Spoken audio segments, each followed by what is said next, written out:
Welcome, dear dreamer, to a tale of darkness and devotion, of a witch whose name became synonymous with both beauty and terror. Tonight, we journey through the twisted path of Bellatrix Lestrange, born into privilege, shaped by prejudice, and consumed by an obsession that would define her every breath. As you settle into the comfort of your bed, let these words carry you through the shadows of her story, from the gilded halls of her pure-blood childhood to the final moments when love and madness met their end. Close your eyes and drift into this chronicle of unwavering loyalty to darkness itself. In the heart of London, where ancient magic flows through cobblestone streets and hidden from Muggle eyes, stood number 12, Grimmauld Place, a house that bore witness to centuries of pure-blood pride and the gradual corruption that such pride inevitably breeds. It was here, in the winter of 1951, that Bellatrix Black drew her first breath, entering a world that would shape her into something beautiful and terrible in equal measure. The House of Black was not merely a family, but an institution, a monument to wizarding nobility that stretched back through generations of careful breeding and calculated alliances. Their motto, toujours pur, always pure, was more than words etched in silver and emerald upon their family crest.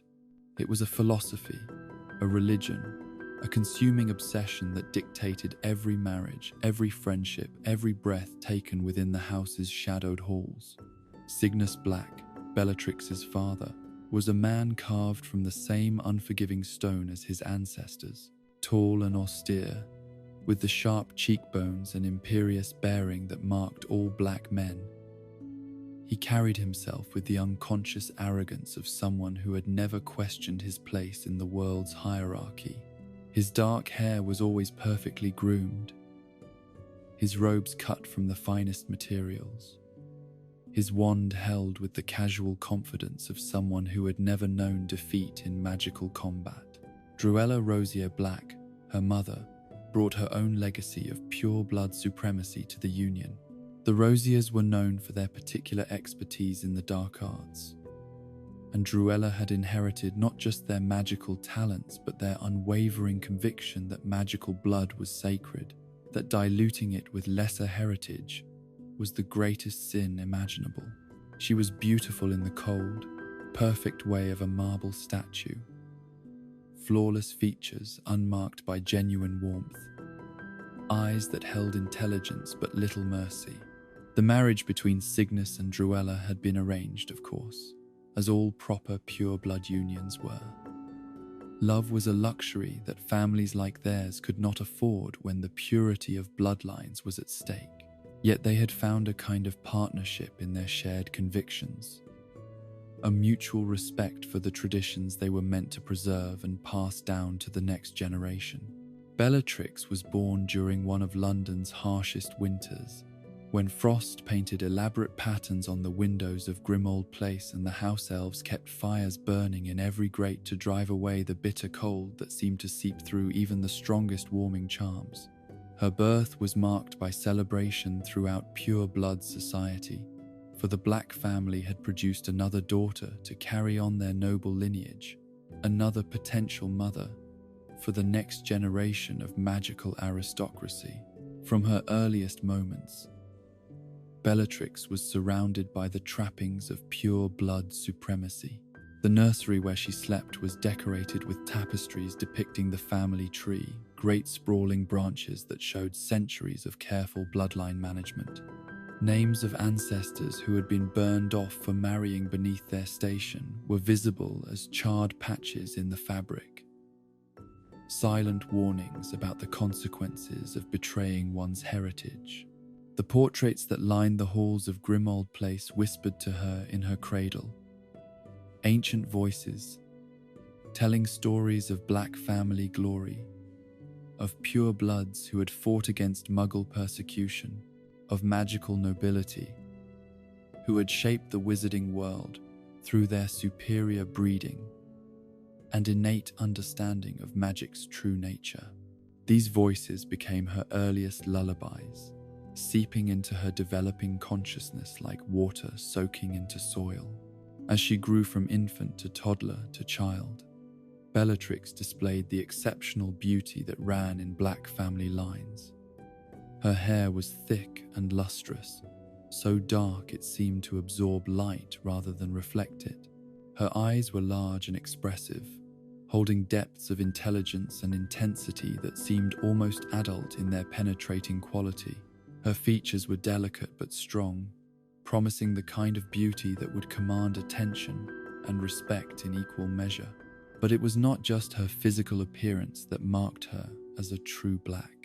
From her earliest years, she demonstrated the fierce pride and uncompromising nature that defined her bloodline. Where other children might cry when frustrated, Bellatrix would rage with the fury of a summer storm. Where others might beg for what they wanted, she would demand with the unconscious authority of someone born to command. Her magical abilities manifested early and powerfully. At 18 months, she accidentally shattered every window in the drawing room when a house elf failed to bring her toy quickly enough. By age 3, she was levitating objects without conscious thought, her magic responding to her emotions with intensity that impressed even her parents. By 5, she could make flowers bloom or wither with a touch, her natural connection to magic so strong that it seemed to bend reality around her wishes. The arrival of her sisters only reinforced her position as the family's firstborn and most promising daughter. Andromeda, born 2 years after Bellatrix, was gentler in temperament but equally beautiful, with the same dark hair and penetrating eyes. Narcissa, the youngest, arrived with platinum blonde hair that marked her as different from her sisters but no less lovely. The 3 girls became known throughout pure-blood society as the Black Sisters, remarkable for their beauty and their perfect embodiment of magical nobility. But even among these exceptional siblings, Bellatrix stood apart. She was the leader, the one who made decisions and expected others to follow. She was the most magically gifted, the one who mastered spells with ease while her sisters struggled with concepts she found elementary. She was the most beautiful, though all 3 were lovely, carrying herself with a confidence that made others take notice wherever she went. The education of the Black Sisters began long before Hogwarts letters arrived. Private tutors, carefully selected from the most respected pure-blood families, taught them not just magic, but the philosophy that justified their place in the world. They learned that Muggles were inferior beings, lacking the spark of magic that made wizards superior. They learned that Muggle-born witches and wizards were thieves who had stolen magic that rightfully belonged to pure-blood families. They learned that maintaining blood purity was not just tradition but sacred duty. These lessons were reinforced through every aspect of their daily lives. The books in the Black family library spoke of pure-blood achievements and Muggle failings. The dinner conversations revolved around news from the wizarding world that confirmed their beliefs about magical superiority. Even their toys and games were designed to reinforce proper attitudes about blood status and magical hierarchy. Bellatrix absorbed these teachings with the hungry intensity of someone discovering their true purpose. Where Andromeda sometimes asked uncomfortable questions about the morality of their beliefs, and Narcissa simply accepted what she was told without much thought, Bellatrix embraced pure blood supremacy with passionate conviction. She saw herself not just as inheritor of a noble tradition, but as its future champion, someone who would carry the Black family legacy to even greater heights. The family's wealth provided every luxury that magical society could offer. Robes were tailored from silk that had been woven with actual gold thread. Jewelry incorporated gems that had been enhanced with protective charms and aesthetic spells. Their meals were prepared by house elves who had served the family for generations, using recipes that had been perfected over centuries of pure blood entertaining. But wealth was merely the foundation for what truly mattered: status, influence, and the respect that came from being recognized as magical nobility. The Blacks were invited to every important pure blood gathering, consulted on matters of wizarding politics, deferred to by lesser families who understood their place in the hierarchy. This social position was something that Bellatrix learned to navigate from her earliest years, understanding instinctively how to command respect and project the authority that her birthright demanded. The marriage arrangements that would shape her future were discussed long before she reached adolescence. Pure-blood families planned their children's unions generations in advance, considering not just blood purity but magical ability, family connections, and potential for producing the next generation of superior witches and wizards. Bellatrix knew from childhood that her husband would be chosen for her, that love would be secondary to duty, that her primary role would be, as mother, to pure-blood children who would continue the family line. These expectations never troubled her, as they might have other children. Bellatrix saw herself as part of something larger and more important than individual desire. She was a link in the chain that connected past Black glory to future Black triumph, a guardian of traditions that had been tested by centuries and proven superior to any alternative. The idea of marrying for love seemed not just foolish but selfish, placing personal feeling above family duty and magical heritage. Her relationship with her sisters was complex, mixing genuine affection with the competitive nature that marked all strong personalities confined in close quarters.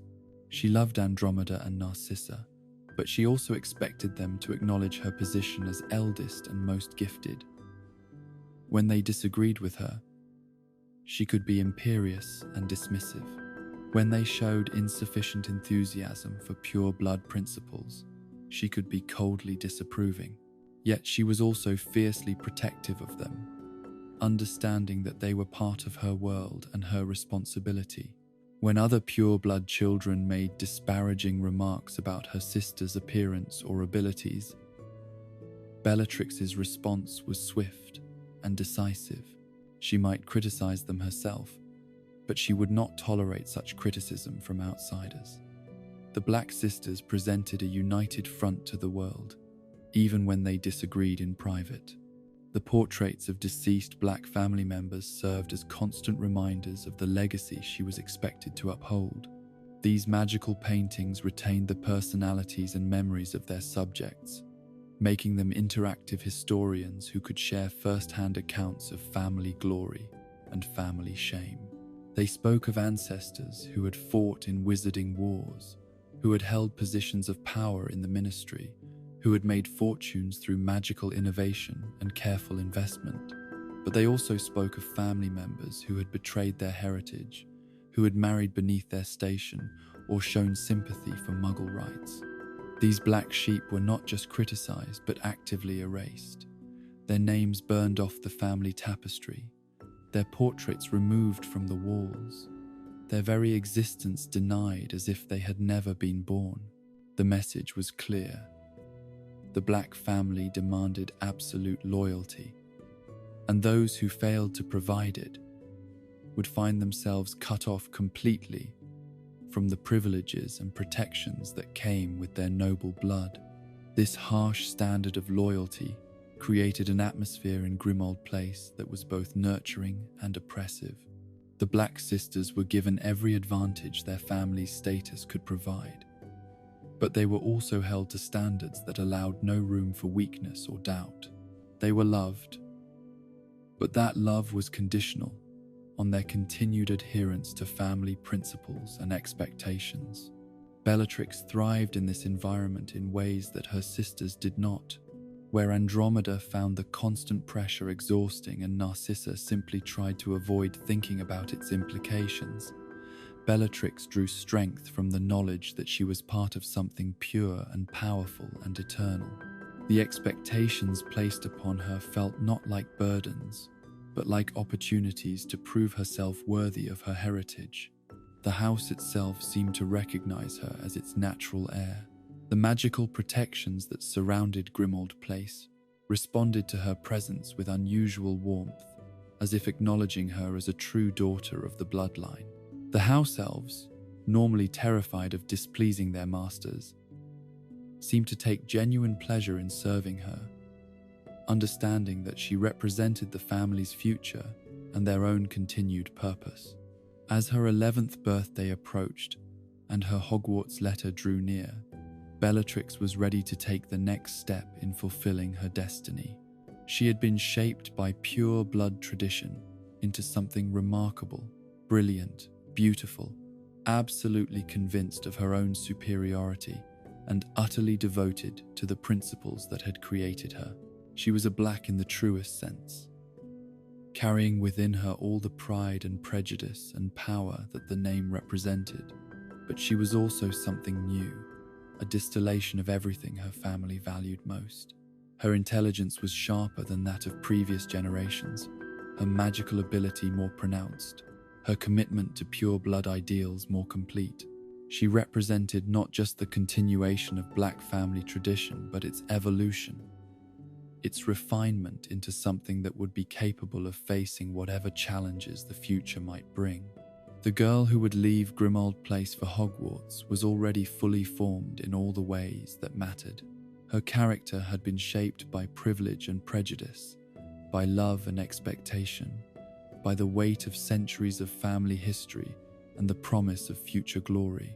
She was ready to take her place in the wider wizarding world, to prove that the House of Black had produced another daughter worthy of their ancient and noble heritage. Yet there were already signs, visible to those who knew how to look, that Bellatrix might prove to be more than even her family had bargained for. Her intensity was greater than that of previous generations, her convictions stronger, her need for purpose more desperate. She had absorbed everything the Black family had to teach her about superiority and purity and magical nobility, but she had also inherited something else, a capacity for obsession that would eventually consume everything else in her life. The foundation had been laid, the character formed, the beliefs instilled. All that remained was for her to discover what form her devotion would ultimately take, what cause would prove worthy of the fierce loyalty that had been burning within her since birth. The House of Black had created something beautiful and terrible and powerful, and now it was time to see what their perfect daughter would become when let loose upon the world. The Hogwarts Express released its final whistle on the 1st of September, 1962, as steam billowed across Platform 9 and 3/4 like morning mist over a Scottish loch. Among the crowd of families bidding farewell to their children stood Cygnus and Druella Black, their expressions a careful mixture of pride and expectation, as they watched their eldest daughter prepare for the next phase of her carefully orchestrated education. Bellatrix Black, now 11 years old, and radiating the unconscious confidence that came from a lifetime of pure blood privilege, stood beside her trunk with the poise of someone who had never doubted her place in the world. Her Hogwarts robes were perfectly tailored, cut from fabric that whispered of wealth and status.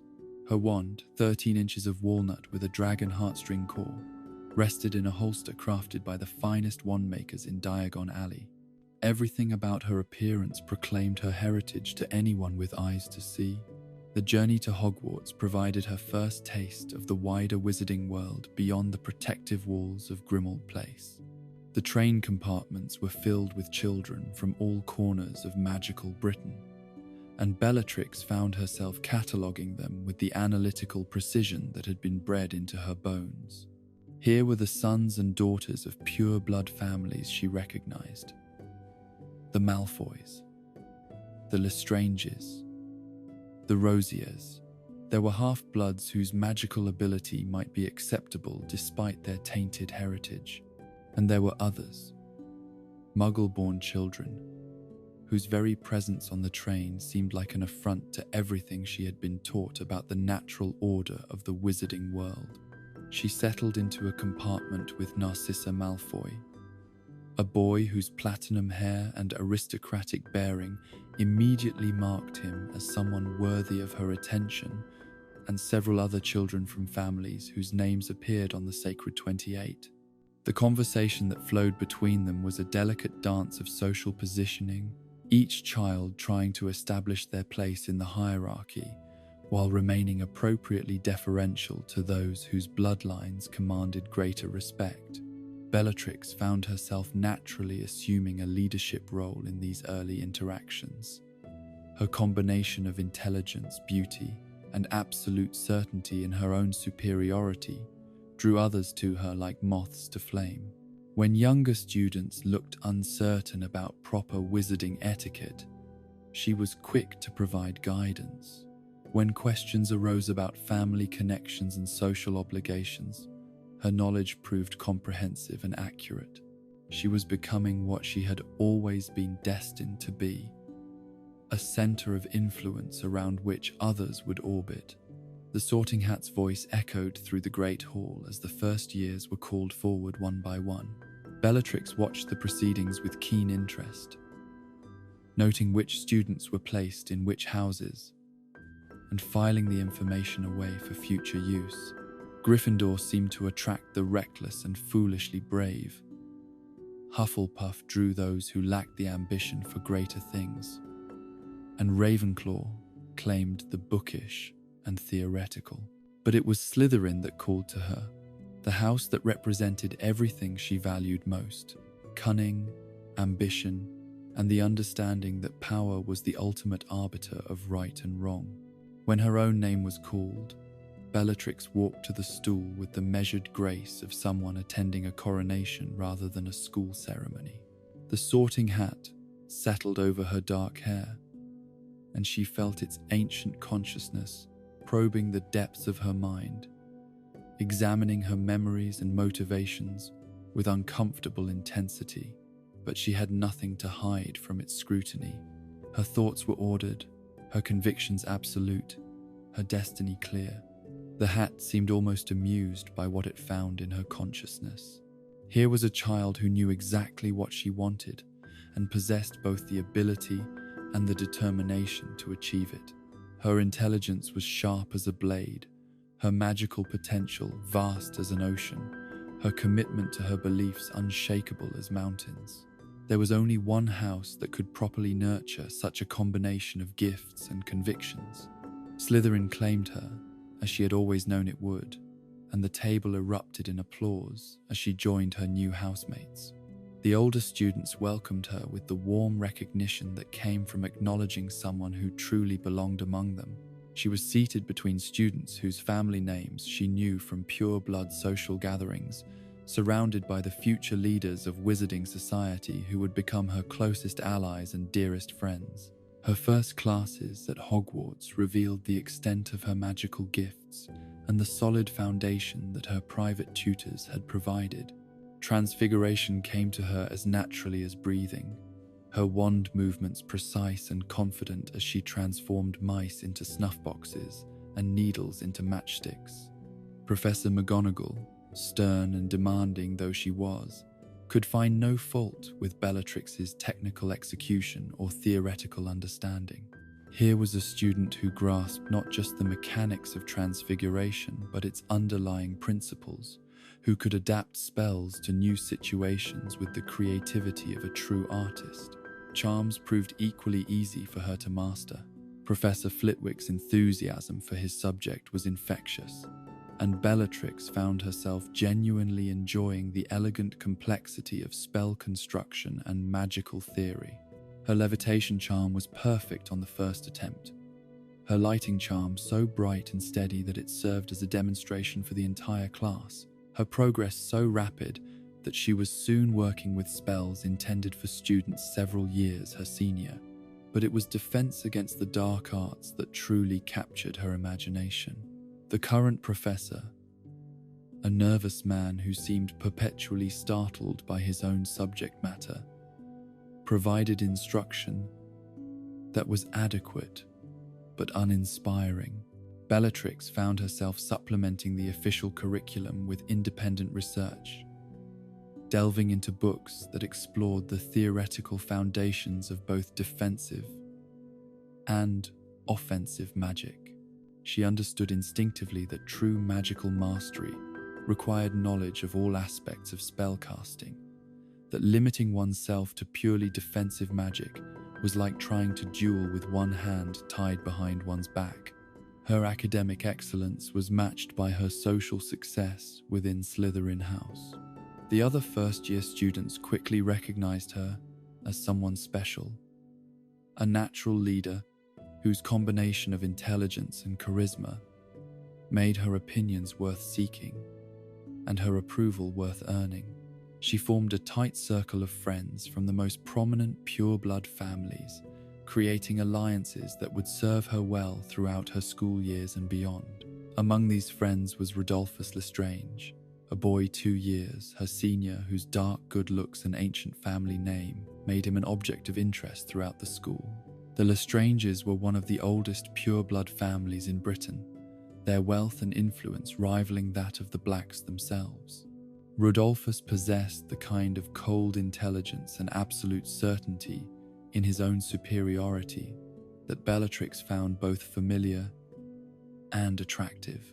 Here was someone who understood the responsibilities that came with pure-blood heritage, who shared her commitment to preserving the traditions that made their world superior to the mundane existence of Muggles and their sympathizers. Their initial interactions were formal and carefully orchestrated, as befitted children from families who understood the importance of appropriate social behavior. They studied together in the Slytherin common room, discussing magical theory and pure-blood politics with the seriousness of adults planning important business ventures. They attended school events as part of the same social circle, maintaining the proper distance that their age difference demanded while building the foundation for a relationship that both their families viewed with approval. Bellatrix's reputation for academic excellence and social leadership was enhanced by her growing skill in magical dueling. The unofficial dueling clubs that flourished in Slytherin House provided opportunities for students to test their abilities against one another in controlled but competitive environments. Bellatrix quickly established herself as one of the most formidable duelists in her year. Her combination of raw magical power and tactical intelligence, making her a dangerous opponent despite her youth and relative inexperience. Her dueling style was characterized by aggressive precision and creative spell work that caught opponents off guard. Where other students relied on the standard textbook approaches to magical combat, Bellatrix developed techniques that were uniquely her own, combining spells in unexpected ways and using her superior magical control to achieve effects that seemed almost impossible for someone her age. She won more duels than she lost, and those few defeats served only to fuel her determination to improve and master new techniques. The older Slytherin students took notice of her abilities and began including her in conversations and activities that were normally reserved for those several years her senior. This early recognition of her potential created opportunities for advanced instruction in subjects that weren't covered in the standard curriculum. She learned about magical history from students whose families had lived through historical events, about pure-blood customs and traditions that weren't documented in any textbook, about the subtle arts of influence and manipulation that would serve her well in the complex political landscape of wizarding society. Her relationship with professors varied depending on their backgrounds and personal philosophies. Those who came from pure-blood families and understood the traditional hierarchies of magical society treated her with the respect due to someone of her heritage and abilities. They provided additional instruction when she requested it, recommended advanced texts for independent study, and generally facilitated her rapid progress through increasingly sophisticated magical concepts. Other professors particularly those with Muggle sympathies or progressive political views, seemed less comfortable with her obvious sense of superiority and her occasional comments about blood status and magical inheritance. But even they could not deny her academic excellence or find fault with her behavior in class.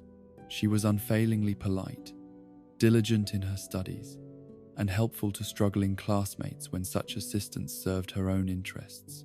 Her summers at Grimmauld Place provided opportunities to continue her magical education in more specialized areas that Hogwarts couldn't address directly. The Black family library contained books that would have been banned from the school, texts that explored magical theories and practices that the Ministry preferred to keep hidden from impressionable young minds. Bellatrix devoured these forbidden works with the hunger of someone discovering their true calling, absorbing knowledge about subjects that her professors would have been horrified to know she was studying. Her parents took pride in her academic achievements and social success, understanding that she was fulfilling the potential they had always seen in her. Dinner conversations at Grimmauld Place often revolved around her school experiences, with Cygnus and Druella offering guidance about navigating the complex social dynamics of pure-blood society and preparing for the responsibilities that would come with her eventual graduation. The political situation in the wizarding world was becoming increasingly tense during her early years at Hogwarts, though the full implications wouldn't become clear for several more years. There were whispers about a brilliant former student named Tom Riddle, who had disappeared into obscurity after leaving school. Rumors about strange disappearances and mysterious deaths that the Ministry seemed unable or unwilling to investigate properly. But these adult concerns felt distant to Bellatrix, who was focused on mastering her studies and building the relationships that would define her future. Her second and third years at Hogwarts saw her influence within Slytherin House continue to grow. She was appointed as a prefect in her 5th year, a position that gave her official authority over younger students and additional access to areas of the castle that were normally restricted. She used this authority wisely, maintaining discipline among her housemates while protecting them from the petty persecution they sometimes faced from students in other houses who resented Slytherin's reputation for ambition and cunning. Her academic performance remained exemplary throughout her school years, with outstanding marks in every subject she chose to pursue seriously. Her defense against the dark arts essays were so sophisticated that they were sometimes used as examples for older students, her transfiguration practical work so advanced that she was permitted to attempt spells normally reserved for 7th-year students. Her understanding of magical theory so comprehensive that professors occasionally consulted with her about research questions that had puzzled them. But perhaps more importantly than her academic achievements was the network of relationships she built during her Hogwarts years. The friendships she formed with other pure-blood students created connections that would serve her throughout her adult life, alliances based on shared beliefs and mutual benefit that would survive the challenges and changes that lay ahead. These weren't merely school friendships, but the foundation of a social and political network that would shape the future of wizarding Britain. Her relationship with Rodolphus Lestrange deepened during her later years at Hogwarts, evolving from formal acquaintance to something approaching genuine affection, though it remained firmly grounded in practical considerations rather than romantic passion. Both understood that their eventual marriage was expected by their families and approved by pure-blood society, and both were content with an arrangement that would serve their mutual interests while preserving the bloodline purity that meant more to them than personal desire. The professors who taught her during her final years at Hogwarts would later remember Bellatrix Black as one of the most gifted students they had ever encountered, someone whose magical ability and intellectual capacity marked her as destined for greatness. But they would also remember something else, an intensity in her dark eyes that suggested depths of passion and conviction that might prove dangerous if directed toward the wrong causes. Her graduation from Hogwarts in 1969 marked the end of one phase of her education and the beginning of another. She had mastered everything the school could teach her about magic, and had formed the relationships that would define her adult social world. But more than that, she had discovered her own potential, had learned that she possessed gifts that set her apart from even the most privileged of her peers. The young woman who left Hogwarts that summer was ready to take her place in pure-blood society, ready to fulfill the expectations that had been placed upon her since birth. She had been shaped by the finest magical education Britain could provide, tempered by competition and challenge, refined by association with others who shared her values and ambitions. She was everything the Black family had hoped she would become, and more. Brilliant, beautiful, absolutely convinced of her own superiority, and possessed of magical abilities that few could match. But there were already signs, visible to those who knew how to recognize them, that Bellatrix might prove to be more than even her proud family had anticipated. The intensity that drove her to excel in every subject also made her capable of obsession. The loyalty that made her such a valuable friend could become fanatical devotion under the right circumstances. The magical power that impressed her professors could be turned to purposes that would horrify those who had nurtured its development. She stood on the threshold of adulthood with every advantage that birth and education could provide, ready to claim her place in a world that seemed designed to reward people exactly like her. The girl who had arrived at Hogwarts as an 11-year-old child was leaving as a young woman capable of changing that world in ways that no one could yet imagine. Her education was complete, her character formed, her destiny waiting to be claimed. The summer of 1869 brought with it the kind of oppressive heat that made even the cooling charms at Grimmauld Place work overtime. But the atmosphere within the ancient house had little to do with the weather outside. There was an electricity in the air, a sense of momentous change approaching, as the Black family prepared for what would be one of the most significant events in their daughter's carefully orchestrated life. Bellatrix had returned from Hogwarts as a fully qualified witch, her education complete, and her future beckoning with all the promise that pure-blood heritage and exceptional ability could provide. The marriage contract had been negotiated throughout her final year at school, a complex document that represented months of careful discussion between the Black and Lestrange families. Both houses were among the Sacred 28, their bloodlines so pure and ancient that any union between them would be celebrated throughout wizarding society as exactly the kind of alliance that preserved magical nobility for future generations. The terms were generous to both families, reflecting mutual respect for each other's status and the recognition that this marriage would benefit everyone involved. Rodolphus Lestrange had matured, during his years at Hogwarts, into exactly the kind of man that pure-blood families hoped their daughters would marry. He was tall and dark-haired, with the sharp, aristocratic features that marked his bloodline and the cold intelligence that had made him one of Slytherin House's most promising students. His magical abilities were considerable, his family connections impeccable, his commitment to pure-blood ideology absolute. He would be a suitable husband for Bellatrix Black in every way that mattered to their respective families. But as Bellatrix prepared for her wedding day, sitting in her childhood bedroom while house elves bustled about with final preparations, she felt none of the excitement or anticipation that romantic literature suggested brides should experience. Her feelings toward Rodolphus were complicated. She respected his abilities, appreciated his intelligence, and understood that he shared her fundamental beliefs about blood purity and magical superiority. Yet there was no passion in her heart when she thought of him, no flutter of romantic excitement at the prospect of becoming his wife. This emotional distance did not trouble her as it might have troubled other young women. Bellatrix had been raised to understand that marriage was about duty rather than desire, about preserving bloodlines rather than pursuing personal happiness. Love was a luxury that pure-blood families could not afford when the future of magical civilization was at stake.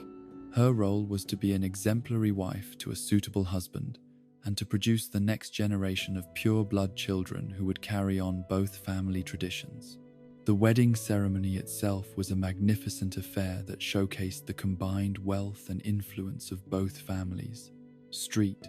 Mungo's private chapel had been transformed into a bower of magical flowers that changed color with the light, their perfume so intoxicating that guests felt as though they were walking through an enchanted garden. The guest list included representatives from every major pure-blood family in Britain, along with ministry officials and prominent figures from wizarding society who understood the significance of witnessing such a union. Bellatrix moved through the ceremony with the grace and poise that had been drilled into her since childhood. Her wedding robes a masterpiece of magical tailoring that seemed to capture and reflect light in impossible ways. She spoke her vows with clear conviction, promising to honor and obey her husband as tradition demanded, to support his endeavors and bear his children, to be the kind of wife that pure-blood society expected from someone of her breeding and education. Rodolphus, for his part, played his role with equal competence. He was everything that could be desired in a pure-blood husband. Handsome, wealthy, magically powerful, and absolutely committed to the principles that had shaped their world. When he promised to protect and provide for his wife, to maintain the family honor and continue the Lestrange bloodline, there was no doubt that he meant every word. This was a man who understood his responsibilities and would fulfill them regardless of personal cost.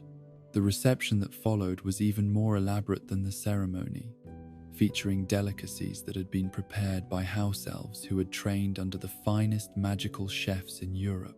The entertainment included performances by musicians whose talents were enhanced by subtle charm work, creating music that seemed to resonate in the very bones of those who heard it. Dancing filled the night as couples moved through steps that had been performed at pure-blood weddings for centuries, each movement precise and meaningful within the context of their ancient traditions. But even surrounded by celebration and congratulation, Bellatrix felt a peculiar emptiness that she could not quite name or understand. She had achieved everything that her upbringing had prepared her for: a perfect marriage to a perfect husband, acceptance into the highest circles of wizarding society, a future that promised continued privilege and influence. Yet something within her remained unsatisfied, as though all of these accomplishments were merely preparation for a greater purpose that had yet to reveal itself. The early months of her marriage passed in a blur of social obligations and domestic arrangements that befitted her new station as Mrs. Rodolphus Lestrange. The Lestrange family estate was even grander than Grimmauld Place, its rooms filled with magical artifacts that spoke of centuries of accumulated wealth and refined taste. She took her place as the lady of the house with the same competence she had brought to every other aspect of her life, managing servants and social calendars with efficiency that impressed even her demanding mother-in-law. But marriage brought with it expectations that went beyond mere social competence.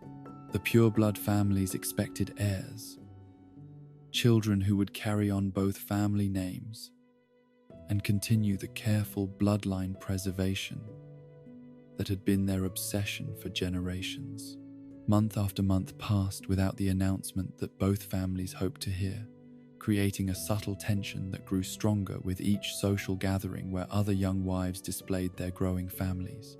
Bellatrix understood the disappointment her childlessness caused, but she felt no corresponding urgency to remedy the situation. The physical aspects of her marriage left her cold and indifferent, duty performed without enthusiasm or emotional engagement. Rodolphus was a competent husband in all the ways that mattered to their families, but he failed to ignite any spark of passion or desire in his wife. She submitted to his attentions because it was expected, but she found no pleasure in the act and felt no maternal longing for the children that should have resulted from their union. This emotional distance extended to every aspect of their relationship. They functioned well as a social unit, presenting a united front at pure-blood gatherings and supporting each other's political and business interests with admirable efficiency. But in private, they were more like polite strangers than devoted spouses, sharing a household and a name but little else of genuine significance. It was during this period of matrimonial adjustment that rumors began circulating through pure-blood society about a remarkable young wizard who was gathering followers among those who shared concerns about the direction of the Rymars magical world.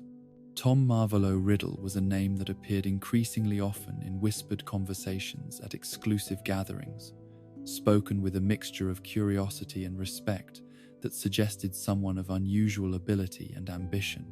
The stories told about this mysterious figure were fragmentary but intriguing. He was said to be extraordinarily handsome and charismatic, capable of inspiring devotion in those who heard him speak. His magical abilities were reportedly beyond anything seen in recent memory. His understanding of ancient magic and forgotten arts, profound enough to impress even the most learned pure-blood scholars. Most intriguingly, he was said to share the concerns about blood purity and magical superiority that formed the core of traditional wizarding values. Bellatrix first encountered the man who would become Lord Voldemort at a private gathering hosted by one of the most prominent pure-blood families, an intimate dinner party for those who shared certain philosophical convictions about the future of wizarding society. She had attended with Rodolphus, expecting another evening of familiar faces discussing familiar topics with the same careful circumspection that marked all such gatherings. But the moment Tom Riddle entered the room, everything changed. He possessed a magnetic presence that drew every eye and commanded immediate attention. His dark hair perfectly styled, and his features so perfectly proportioned that he seemed almost too beautiful to be entirely human. His robes were elegant but understated, suggesting confidence rather than ostentation, power that didn't need to announce itself through mere display. When he spoke, his voice carried qualities that Bellatrix had never heard before: warmth that invited confidence, authority that demanded respect, and underlying steel that suggested capabilities that went far beyond the merely social. He discussed magical theory with knowledge that impressed even the most educated guests, shared insights about wizarding history that revealed research into sources that most people didn't even know existed, and presented arguments about blood purity and magical superiority that were more sophisticated and compelling than anything she had heard before. But it was not just his intellectual brilliance that captivated her. There was something in his eyes when he looked at her, a recognition and appreciation that she had never seen in Rodolphus's gaze, or that of any other man she had known. He saw her not just as a beautiful pure-blood wife fulfilling social expectations, but as someone with potential that had yet to be fully realized, someone worthy of attention and respect in her own right. Their first conversation was conducted in the formal manner appropriate to their social positions, but beneath the surface, politeness flowed an undercurrent of mutual recognition that was both exciting and dangerous. He asked intelligent questions about her family history and her own interests, listening to her responses with attention that was both flattering and unnerving. When she mentioned her academic achievements at Hogwarts, he nodded with understanding that suggested he had already known about her reputation for magical excellence. As the evening progressed and the other guests gradually departed, Bellatrix found herself part of a smaller group that gathered around Riddle to hear him speak more freely about his vision for the wizarding world's future. His words painted a picture of magical society that was both inspiring and terrifying, a world where pure-blood wizards would no longer need to hide their superiority from muggles, where magical ability would be recognized as the measure of a person's worth, where those with the strongest magical heritage would lead and guide those with lesser gifts. The philosophy he presented was everything she had been raised to believe, but refined and elevated beyond the casual prejudices of pure-blood social gatherings. He spoke of duty to magical civilization itself, of the obligation that superior individuals had to shape the world according to their vision, rather than accepting the mediocrity imposed by those too weak or foolish to understand the true nature of power. His arguments were logical, compelling, and delivered with conviction that made them seem not just reasonable but inevitable. When Riddle spoke about the need for dedicated individuals who could help bring about this transformation of magical society, Bellatrix felt something stir within her that had been dormant since her wedding day. Here, finally, was a purpose worthy of her abilities and heritage, a cause that could channel her intelligence and magical gifts towards something greater than mere social obligations and domestic routine. The emptiness she had felt since her marriage suddenly had context.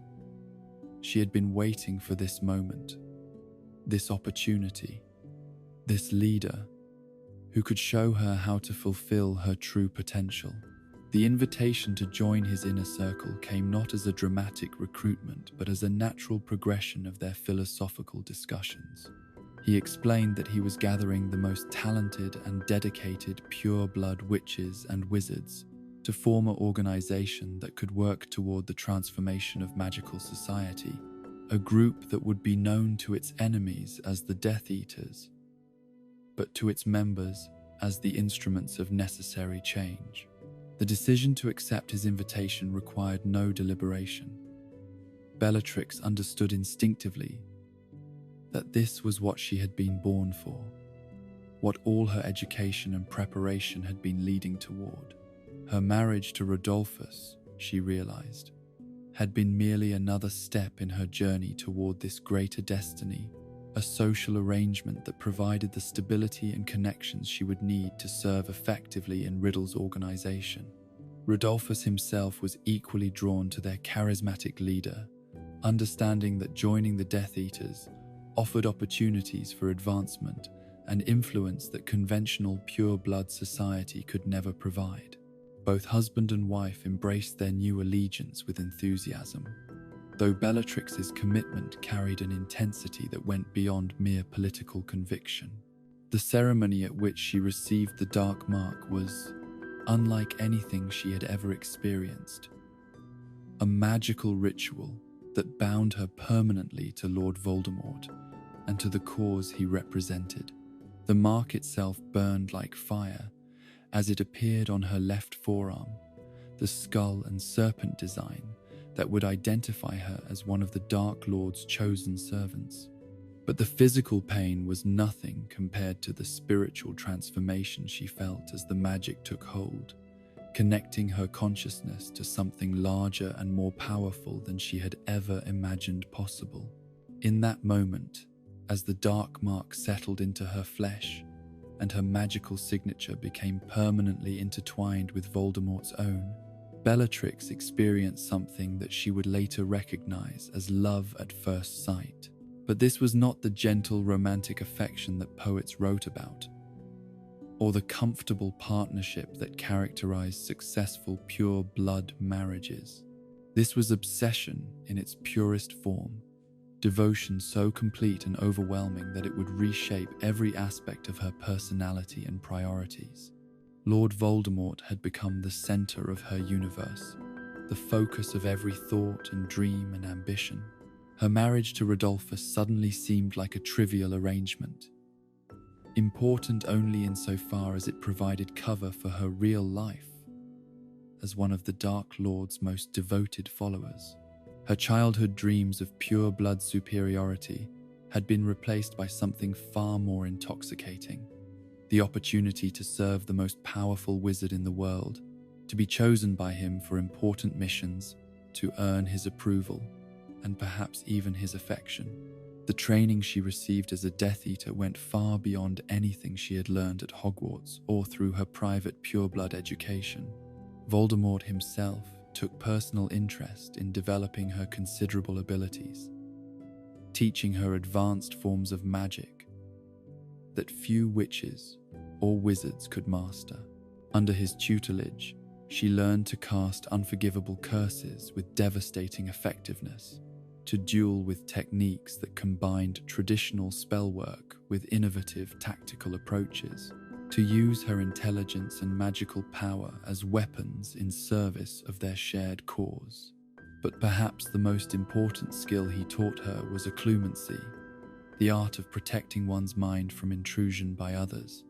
This magical discipline required not just technical knowledge but extraordinary mental discipline, the ability to compartmentalize thoughts and emotions while maintaining perfect control over one's psychological responses. Bellatrix proved to be a natural at these techniques, her intense focus and absolute dedication making her one of the most skilled occlumens he had ever trained. The irony was not lost on her that while she was learning to shield her thoughts from others, she was simultaneously opening her heart completely to the man who was teaching her these defensive arts. Every lesson with Voldemort deepened her infatuation. Every moment in his presence confirmed her conviction that serving him was the greatest privilege that life could offer.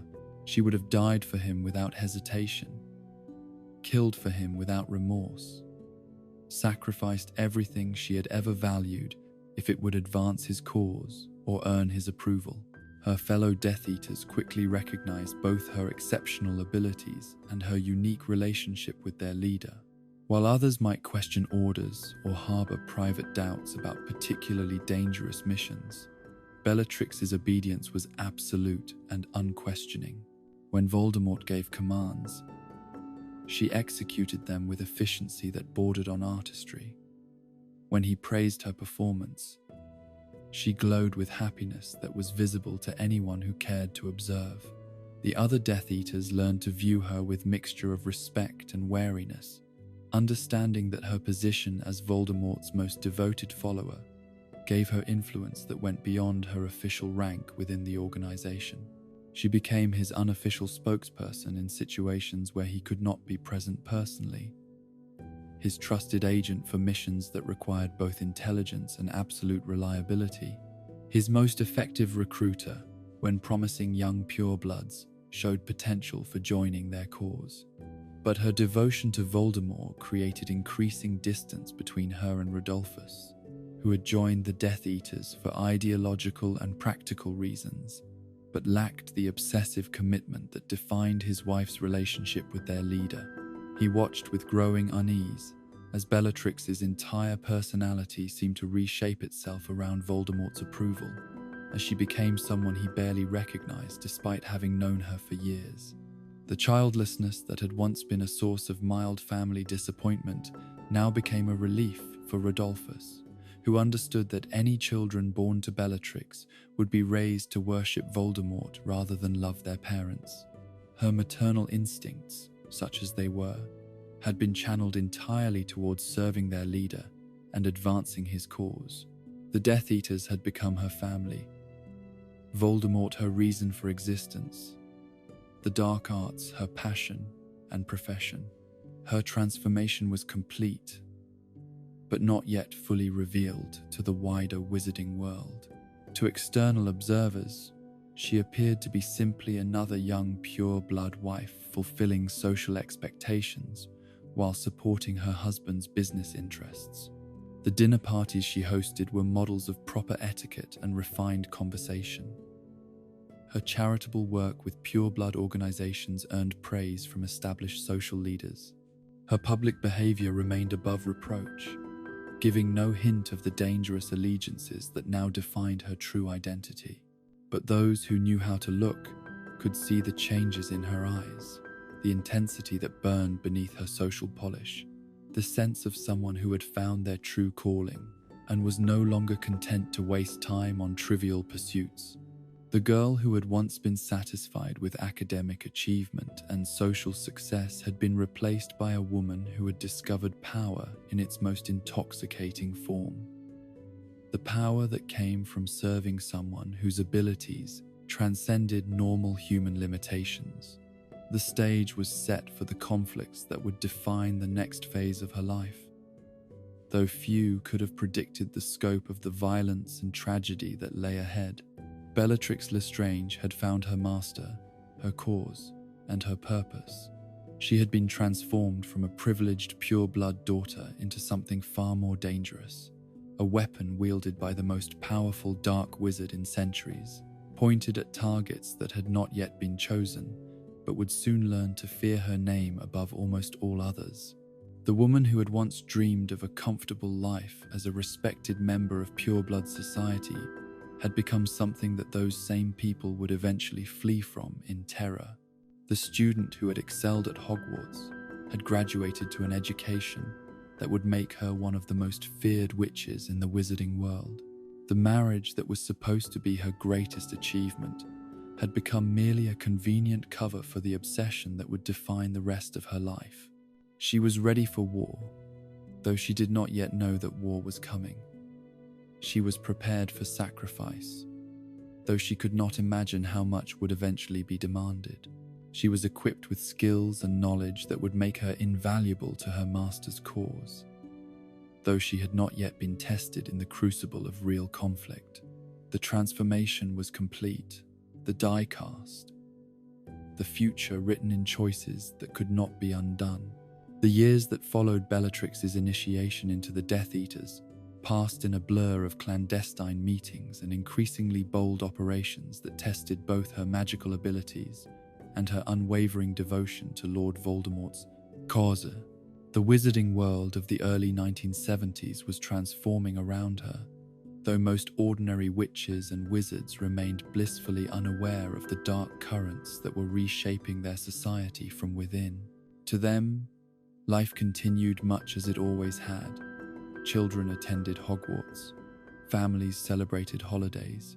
The ministry maintained its bureaucratic routine with the comfortable predictability of an institution that had never been seriously challenged. But beneath this veneer of normalcy, a war was building that would eventually consume everything in its path. Voldemort's followers were multiplying, drawn from the ranks of pure-blood families who shared his vision of magical supremacy, and from outcasts who found purpose in his promise of power for those strong enough to seize it.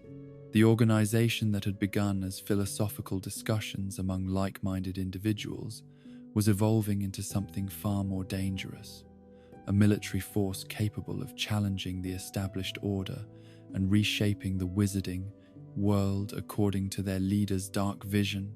Bellatrix found herself at the center of this transformation, her exceptional abilities and absolute loyalty making her one of Voldemort's most trusted lieutenants despite her relative youth.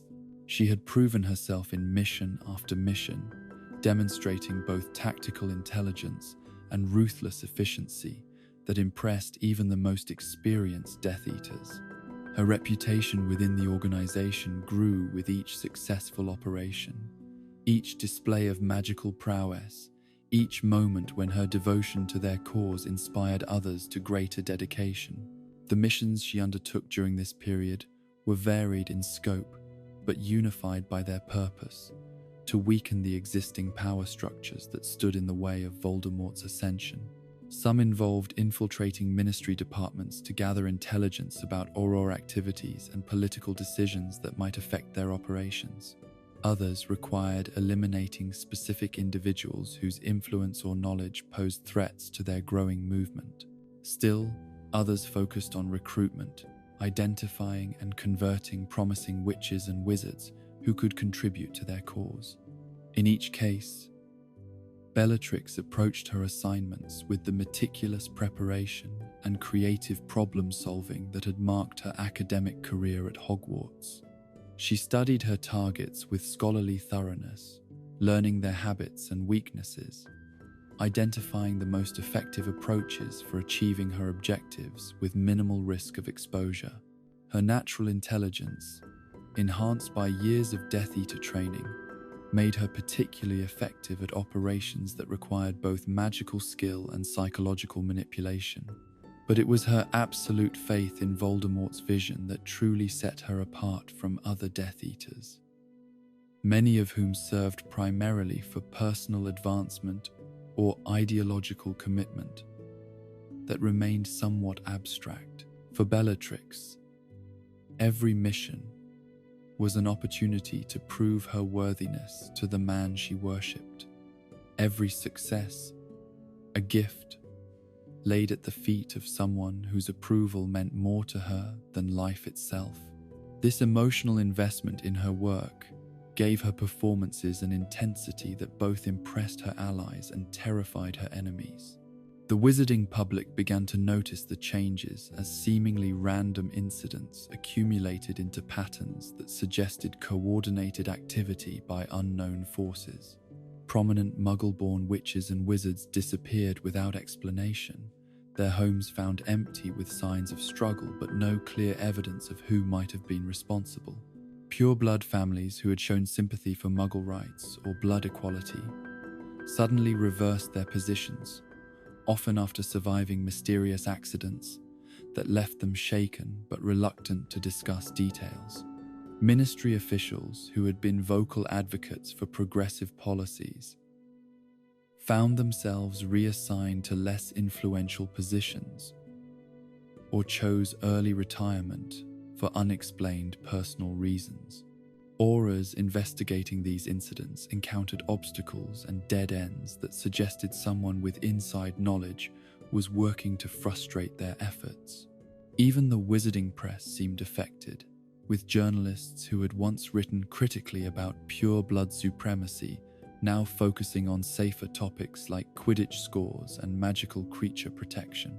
Through all of these developments, Bellatrix moved like a shadow, her work so skillfully executed that few suspected her involvement, despite her growing reputation in certain circles.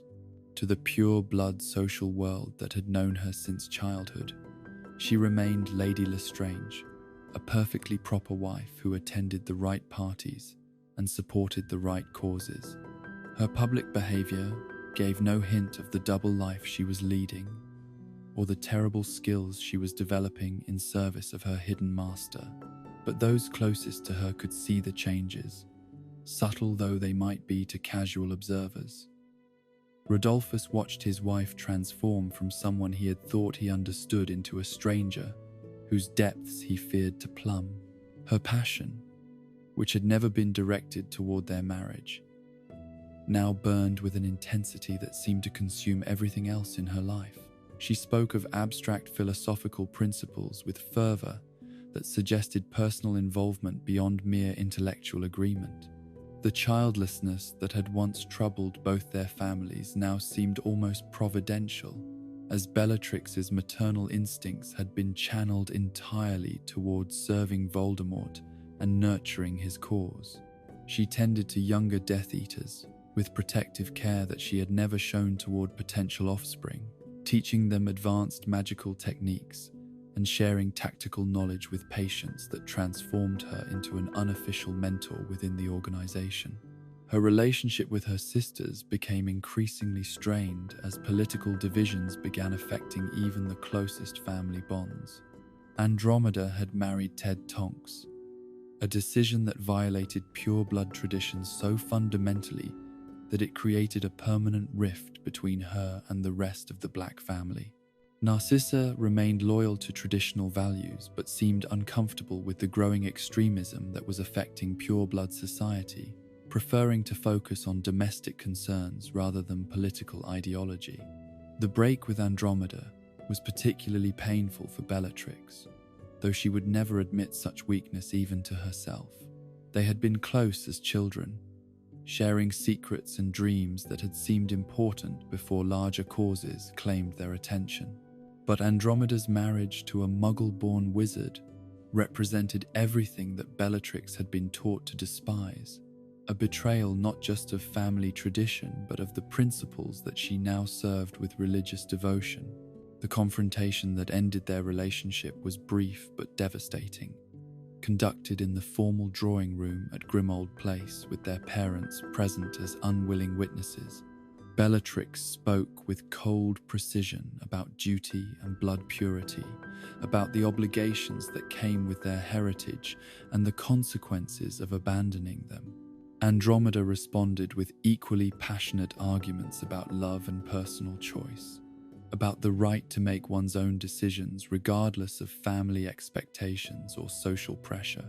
But for Bellatrix, these arguments missed the fundamental point. This was not about personal happiness or individual rights, but about something far more important: the preservation of magical superiority and the advancement of Voldemort's vision for wizarding society. Andromeda's defection represented not just personal disappointment but ideological treason, a betrayal of everything that their family had stood for across generations of careful blood preservation. The formal disowning that followed was conducted with ritual precision. Andromeda's name burned from the Black family tapestry, in a ceremony that symbolically erased her existence from their genealogical records. For Bellatrix, witnessing this act of familial excommunication was both painful and necessary, proof that even the strongest emotional bonds must be sacrificed when they conflicted with higher principles and greater loyalties. The loss of her sister created a void in Bellatrix's emotional life that was filled increasingly by her devotion to Voldemort and her work as a Death Eater. She threw herself into her assignments with renewed intensity, seeking in professional achievement the satisfaction that personal relationships had failed to provide. Her reputation within the organization continued to grow, enhanced by tactical successes that demonstrated both magical skill and strategic intelligence. It was during this period that she first encountered members of the Order of the Phoenix, the organization that Albus Dumbledore had quietly assembled to oppose Voldemort's growing influence. These encounters revealed the true scope of the conflict that was developing, transforming what had seemed like isolated incidents into recognition of organized opposition that would require systematic response. The Order members she faced in combat were formidable opponents, trained auras and experienced witches and wizards who possessed both magical skill and moral conviction that made them dangerous enemies. But Bellatrix found that her Death Eater training had prepared her well for such confrontations. Her combination of advanced dark arts knowledge and tactical flexibility, giving her advantages that conventional magical education could not match. Her first confirmed kill came during an operation that had begun as routine intelligence gathering but escalated into something far more serious when Order members appeared to investigate suspicious activity in a location that should have been secure.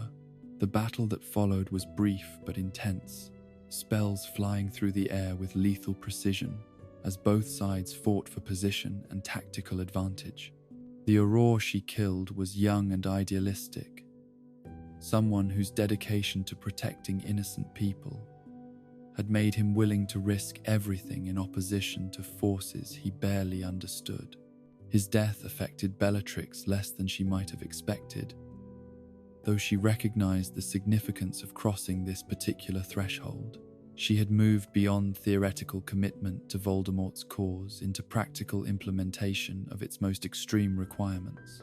The aftermath of this encounter brought her to Voldemort's personal attention in ways that previous successes had not achieved. He praised her performance with warmth that made her heart race, spoke of her potential in terms that suggested opportunities for greater responsibility and closer collaboration. For Bellatrix, these moments of recognition from her master were worth any sacrifice, any risk, any moral compromise that might be required to earn them. The years of conflict that followed blurred together in a haze of missions and battles, victories and setbacks, moments of triumph, offset by periods of careful planning and patient preparation. The wizarding world was sliding inexorably toward open warfare, though most of its inhabitants remained unaware of how close they were to catastrophe. The Death Eaters grew bolder in their operations, their attacks more frequent and devastating, their influence spreading throughout magical society like poison seeping through groundwater. Bellatrix's role in these developments was significant, but carefully concealed, her work conducted with such skill that even her most spectacular successes could be attributed to accident or coincidence by those who preferred not to acknowledge the existence of organized opposition to the established order. She became a master of plausible deniability, leaving crime scenes that told stories of random violence rather than coordinated assault, eliminating targets in ways that suggested natural causes rather than magical murder. But the strain of this double life was beginning to tell on those around her, even if she herself seemed energized rather than exhausted by the constant danger and moral complexity of her situation. Rodolphus grew increasingly distant, understanding that his wife had found something in her secret work that their marriage could never provide. He continued to play his role as her husband and fellow Death Eater, but the emotional connection between them had been severed by forces that neither fully understood. The pure-blood social world that had once welcomed her began to view Lady Lestrange with subtle wariness, sensing changes in her that they could not identify but found unsettling nonetheless. Conversations that had once flowed easily became stilted and careful, as if people feared saying something that might trigger reactions they could not predict or control. Invitations continued to arrive, but with less frequency and enthusiasm than had once been the case. These social changes troubled Bellatrix less than they might have in earlier years, as her true community had become the Death Eaters and her real identity was bound up with serving Voldemort rather than maintaining conventional relationships. The approval of pure-blood society seemed increasingly irrelevant when compared to the recognition she received from her master and fellow servants of the dark arts. The transformation was nearly complete by the time the First Wizarding War reached its peak intensity in the late 70s and early 80s. The idealistic young woman who had once dreamed of a comfortable life as a respected member of pure-blood society had been replaced by something far more dangerous. A weapon crafted by the most powerful dark wizard in centuries, honed through years of training and battle, pointed at targets that included anyone who stood in the way of Voldemort's vision for magical supremacy. But even as she reached the height of her effectiveness as a Death Eater, events were moving toward a climax that would test her devotion in ways she could not anticipate. The prophecy that would shape Harry Potter's destiny was already affecting Voldemort's planning, though its full implications remained hidden even from his most trusted followers. The choices that would define the war's outcome were being made in secret, by people whose names meant nothing to the general public, but whose decisions would determine the fate of the entire wizarding world. Halloween night of 1981 arrived with unseasonable warmth, as if the natural world itself was holding its breath in anticipation of events that would reshape everything that followed. Bellatrix spent the evening at a Death Eater gathering, one of many meetings that had become routine as Voldemort's plans moved toward their culmination. The conversation was optimistic, filled with speculation about the glorious future that awaited them once their master achieved final victory over the forces of weakness and mediocrity that had constrained magical society for too long. But the celebration was interrupted by news that struck the assembled Death Eaters like a physical blow. Their master was gone, destroyed by forces they could not understand, his body reduced to nothing by magic that seemed impossible even to those who had witnessed his seemingly unlimited power. The baby who was supposed to have been eliminated as a threat had somehow survived, while the wizard they had believed invincible had been reduced to less than a ghost. The devastation that Bellatrix felt in that moment went beyond mere political disappointment or professional setback. This was the destruction of everything that had given her life meaning, the loss of the person who had become more important to her than family or marriage or personal survival. The obsessive love that had sustained her through years of dangerous service had been focused entirely on someone who no longer existed in any form that could return her devotion. But even in the depths of her grief and confusion, Bellatrix's fundamental nature asserted itself. Where other Death Eaters might despair or seek to distance themselves from their fallen cause, she felt only renewed determination to prove her worthiness of the master she had lost. If Voldemort was gone, then someone needed to carry on his work. If his vision was to survive, then his most devoted followers would have to ensure its preservation and eventual triumph. The plan that formed in her mind was born from desperation and devotion in equal measure, a scheme so dangerous that it bordered on suicidal, but which offered the only hope she could imagine for serving her master's memory and perhaps facilitating his return. The Longbottoms were prominent Aurors who had fought against the Death Eaters with skill and determination, their knowledge of Order operations and Ministry security potentially invaluable to someone seeking to understand what had happened and how it might be undone. Frank and Alice Longbottom were also parents of a young son who might have been the child mentioned in the prophecy that had guided Voldemort's final actions. If the Potter baby had somehow survived the killing curse through unknown magic, then perhaps the Longbottom child represented a similar threat that needed to be eliminated or understood. The logic was flawed, born from grief rather than rational analysis, but it provided focus for Bellatrix's need to take action rather than accept the apparent finality of her master's defeat. The recruitment of her fellow conspirators was accomplished through a combination of shared desperation and her reputation for tactical competence. Rodolphus joined the mission out of loyalty to his wife, rather than personal conviction, understanding that she needed his support even if he could not match her emotional investment in the outcome. Rabastan Lestrange, Rodolphus's brother, was motivated by family obligation and his own commitment to Death Eater ideology. Barty Crouch Jr. brought youth and fanatical devotion that matched Bellatrix's own, his obsession with their fallen master, creating natural alliance between them.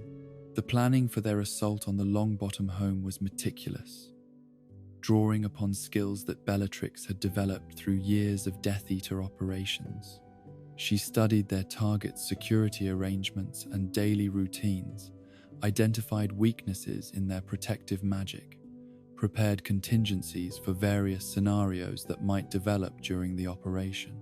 Her approach was professional and thorough, treating this mission with the same careful attention she had given to previous assignments. But beneath her tactical competence lay emotional turmoil that would affect every aspect of what followed.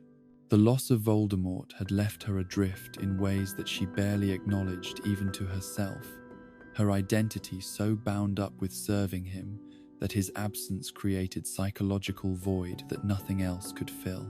The torture she was planning was not just interrogation but expression of grief and rage that had no other outlet. Violence that served emotional needs as much as strategic objectives. The attack itself began with the clinical precision that marked all of Bellatrix's operations. Magical barriers overcome through techniques that few Aurors would have been prepared to counter. Frank and Alice Longbottom were skilled defenders of their home and family, but they were facing opponents who had been trained by the most powerful dark wizard in history, and who fought with desperation that made them capable of extraordinary effort. The battle was brief but intense, spells crashing through the Longbottom home with force that shattered furniture and blasted holes in walls. Frank and Alice fought with courage and skill that would have been impressive under any circumstances, their love for their infant son giving them strength that went beyond mere professional competence. But they were overwhelmed by superior numbers and tactical preparation that had anticipated their most likely responses. When resistance finally ended, and the Longbottoms lay bound and helpless before their captors, Bellatrix felt a moment of triumph that was immediately followed by crushing disappointment. Here were the people she had hoped would provide answers about Voldemort's fate, explanations that might lead to his return or at least understanding of what had destroyed him. But they were simply ordinary people, brave and dedicated but possessing no special knowledge or hidden secrets that could satisfy her desperate need for hope. The interrogation that followed was conducted primarily through application of the Cruciatus Curse, the unforgivable that caused pain beyond normal human endurance while leaving no permanent physical damage.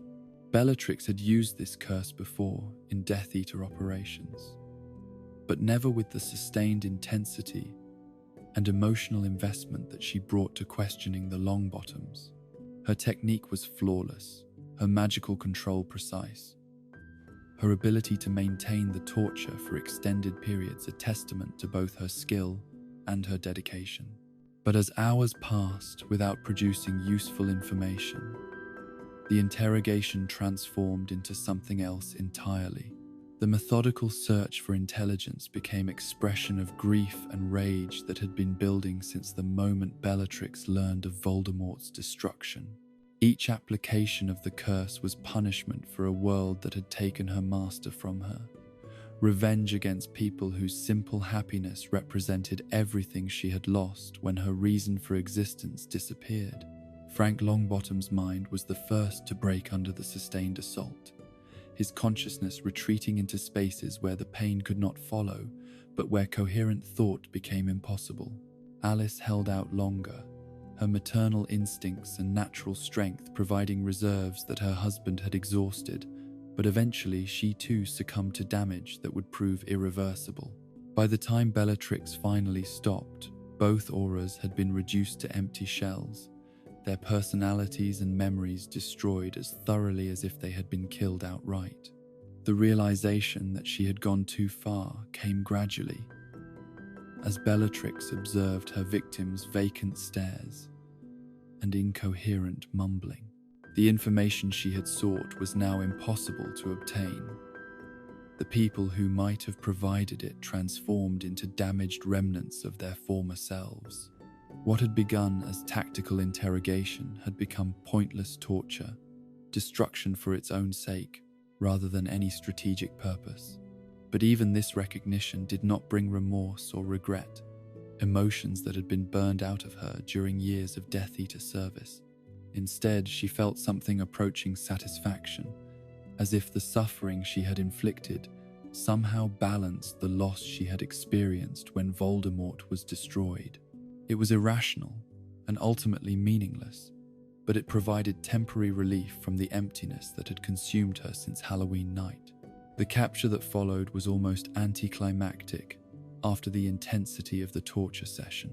Auror forces had been tracking the escaped Death Eaters since news of the attack reached the Ministry, and even Bellatrix's considerable skills were insufficient to evade capture while managing 3 co-conspirators whose commitment to escape was less absolute than her own. They were taken without significant resistance, understanding that fighting would only delay inevitable imprisonment while providing no meaningful chance of freedom.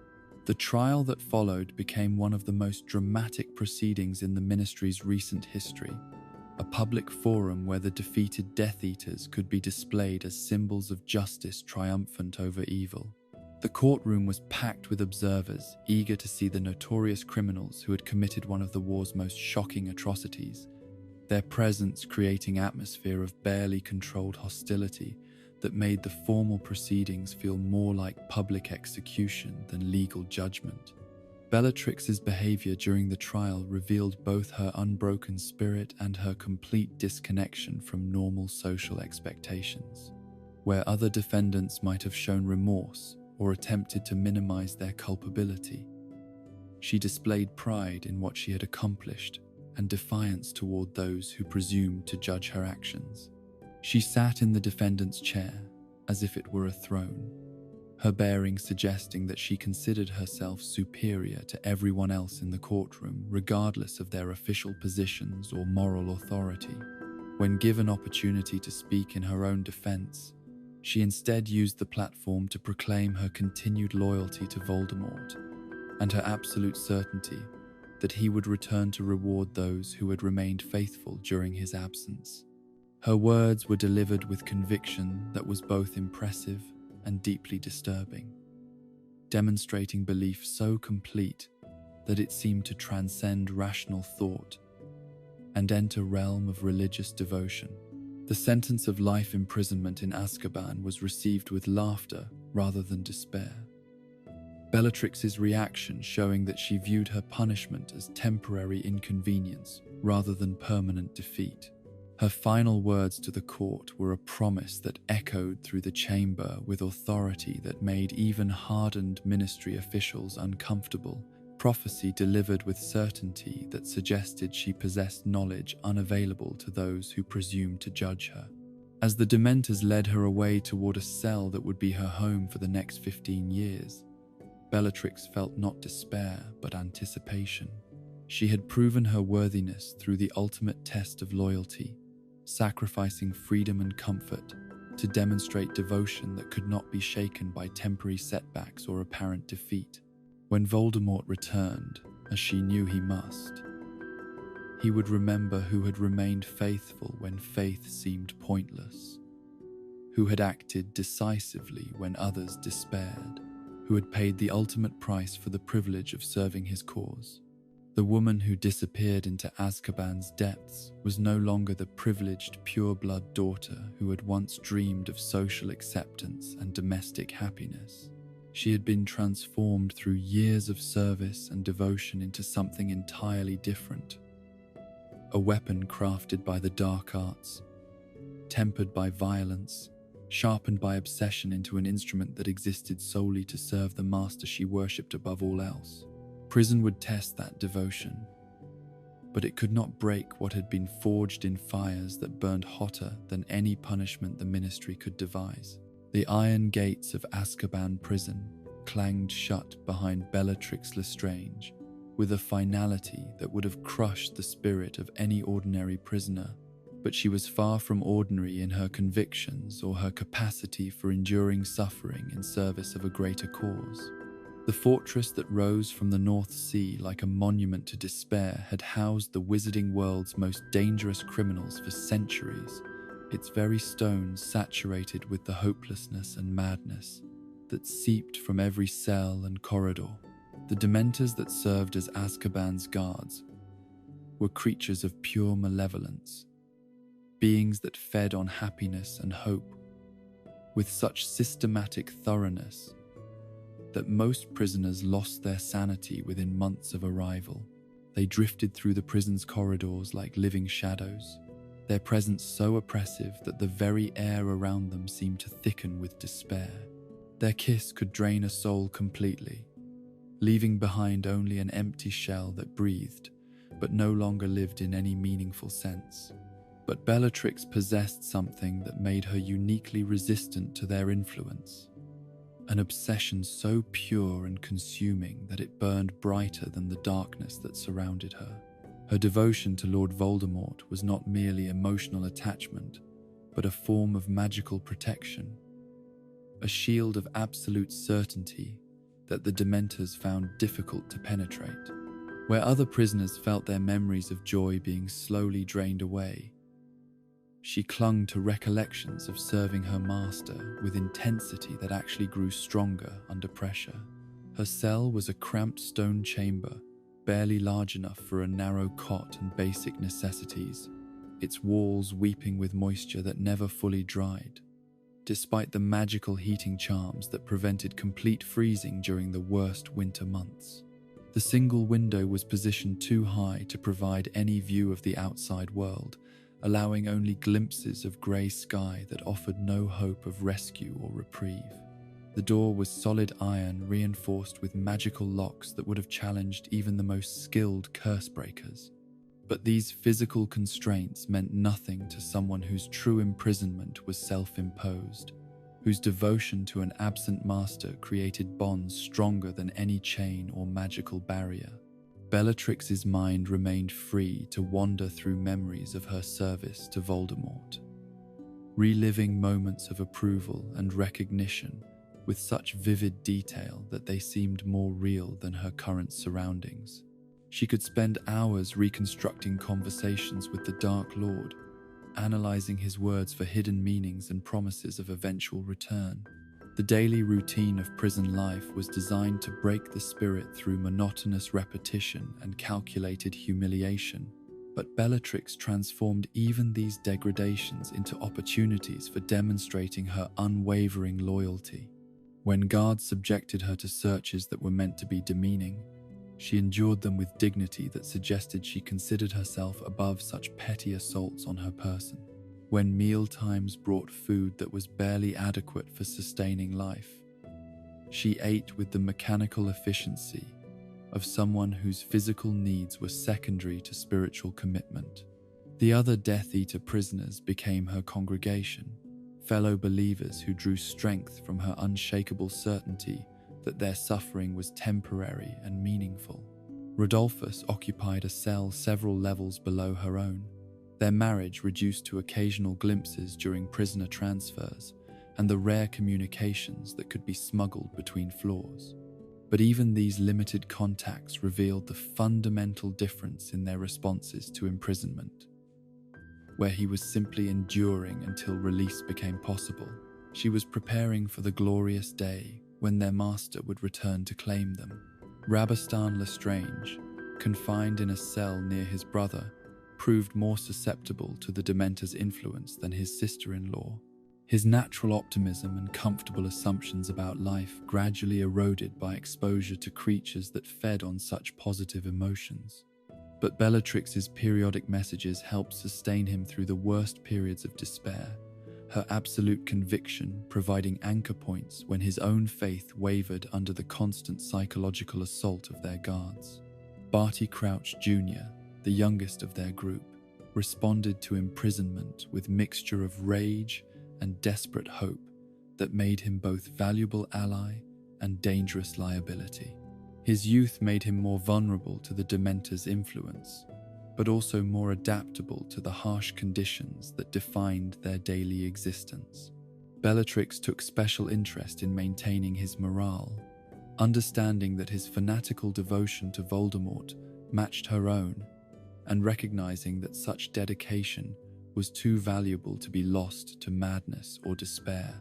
The passage of time in Azkaban was marked not by calendars or clocks, but by the subtle changes in their captors' behavior and the occasional news that filtered through visiting officials or new prisoners. The wizarding world beyond the prison walls was apparently returning to normalcy, the threat that had justified their imprisonment fading into memory, as people chose to believe that evil had been permanently defeated rather than merely delayed. But Bellatrix knew better than to trust such comfortable illusions. Her understanding of her master's true nature, making it impossible to accept that death could contain someone whose power transcended normal magical limitations. Voldemort had achieved immortality through methods that few wizards fully understood, his consciousness preserved through magical techniques that made ordinary death merely another obstacle to be overcome. The destruction of his physical form was setback rather than defeat, temporary inconvenience rather than permanent ending.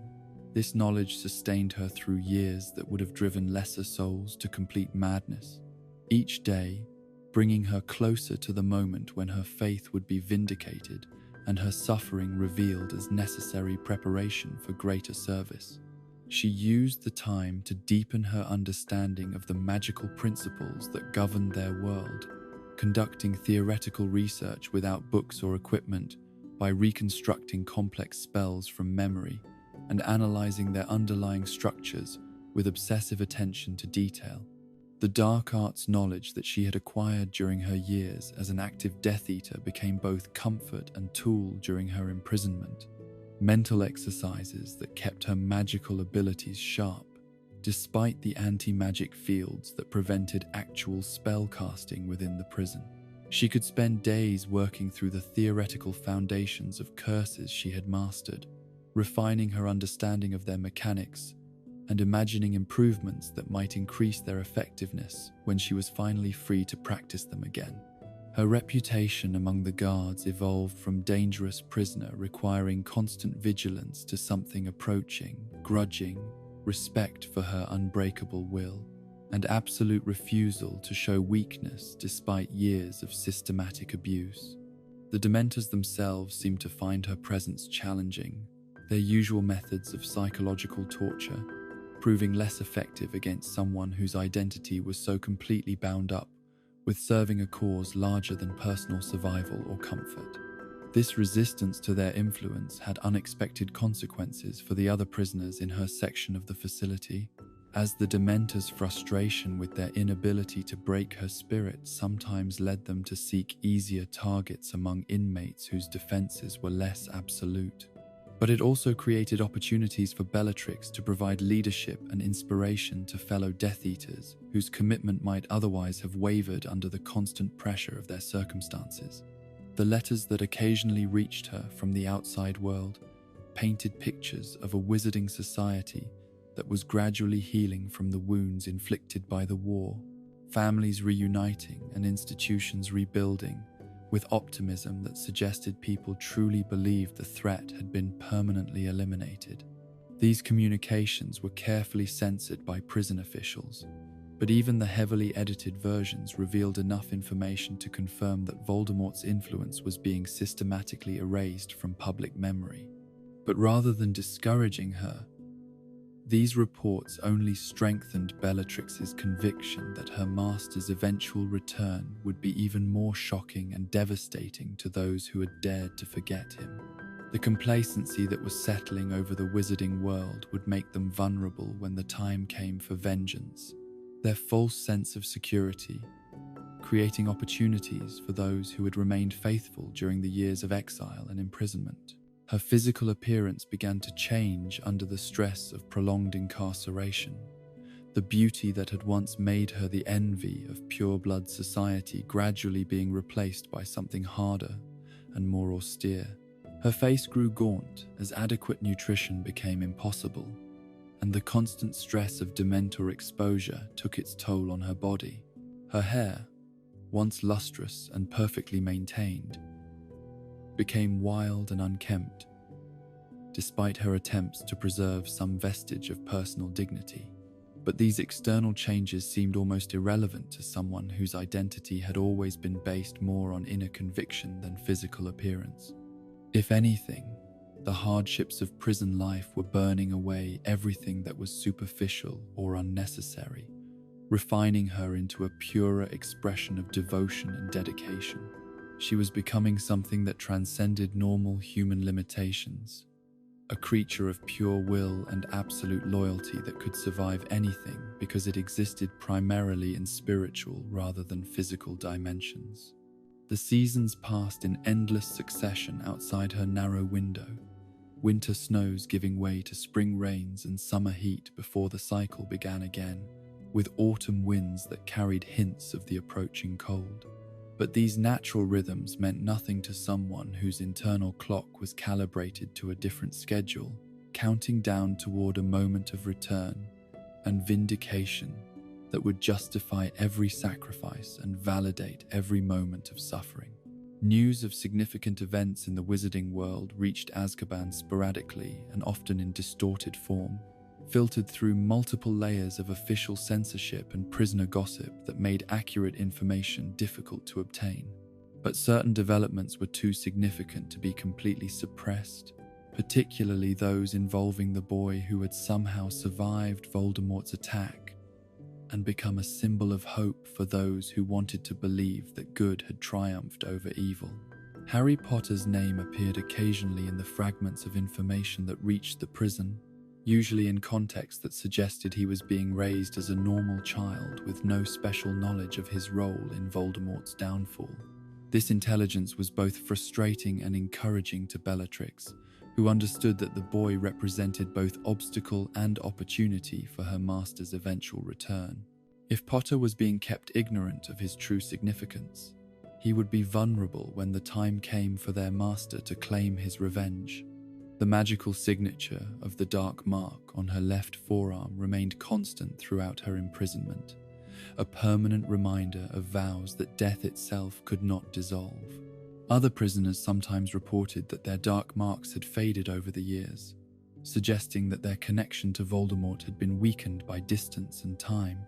But Bellatrix's mark showed no signs of diminishing, its dark lines as clear and sharp as they had been on the day she first received them. This persistence seemed to confirm what her heart had never doubted, that her master's consciousness survived somewhere beyond normal human perception, maintaining connection with his most devoted followers, even while lacking physical form to manifest his presence directly. The mark was more than mere tattoo, but magical conduit that would allow him to reach across whatever barriers separated them when the time came for his return. Her dreams during these years of imprisonment were filled with visions that might have been memories, prophecies, or simply manifestations of desperate hope, taking symbolic form in her unconscious mind. She saw Voldemort as she remembered him in his full power, beautiful and terrible, and absolutely magnetic in his presence. She relived moments of recognition and approval that had defined her service to his cause, conversations and glances and gestures that had made all sacrifice worthwhile. But these nocturnal visions also showed her glimpses of possible futures, scenarios where her faith was vindicated and her suffering transformed into triumph. She saw herself standing at Voldemort's side as he reclaimed his rightful place as master of the wizarding world, saw the fear and regret in the eyes of those who had dared to believe he could be permanently defeated. These dreams sustained her through the worst moments of despair and renewed her commitment when prison conditions seemed designed to break her spirit completely. The 10th anniversary of her imprisonment, passed without official recognition or ceremony, marked only by her private knowledge that a decade of faithfulness had been added to the account that would be settled when their master returned.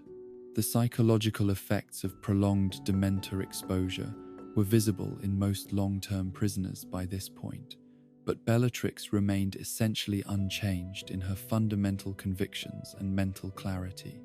Other Death Eaters in neighboring cells were showing signs of the deterioration that eventually claimed all but the strongest personalities exposed to Azkaban's influence for extended periods.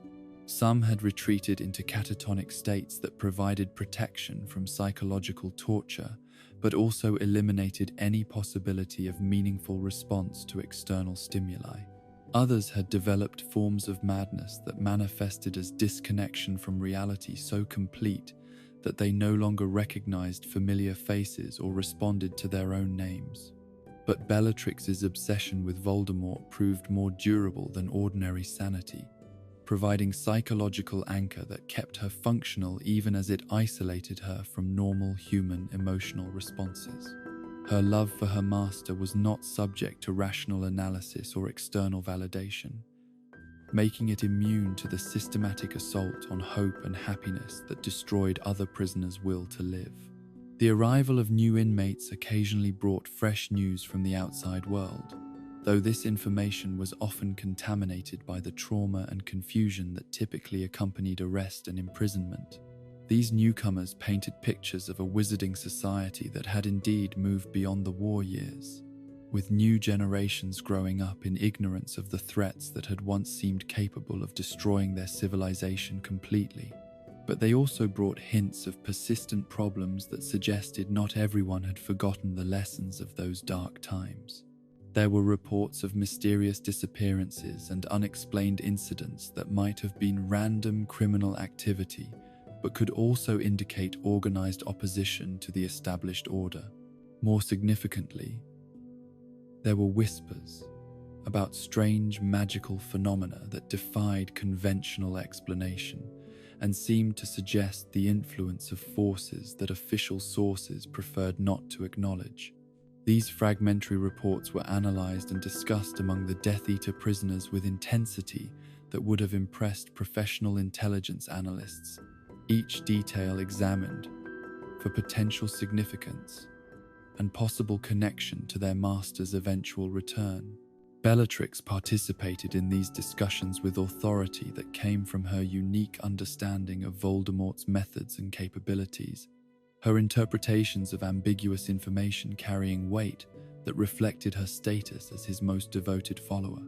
The approach of her 15th year in Azkaban brought subtle changes in the prison's atmosphere that suggested something significant was developing beyond the walls that had contained her for so long. The Dementors seemed more agitated than usual, their movements through the corridors displaying urgency that contrasted with their normally languid patrol patterns.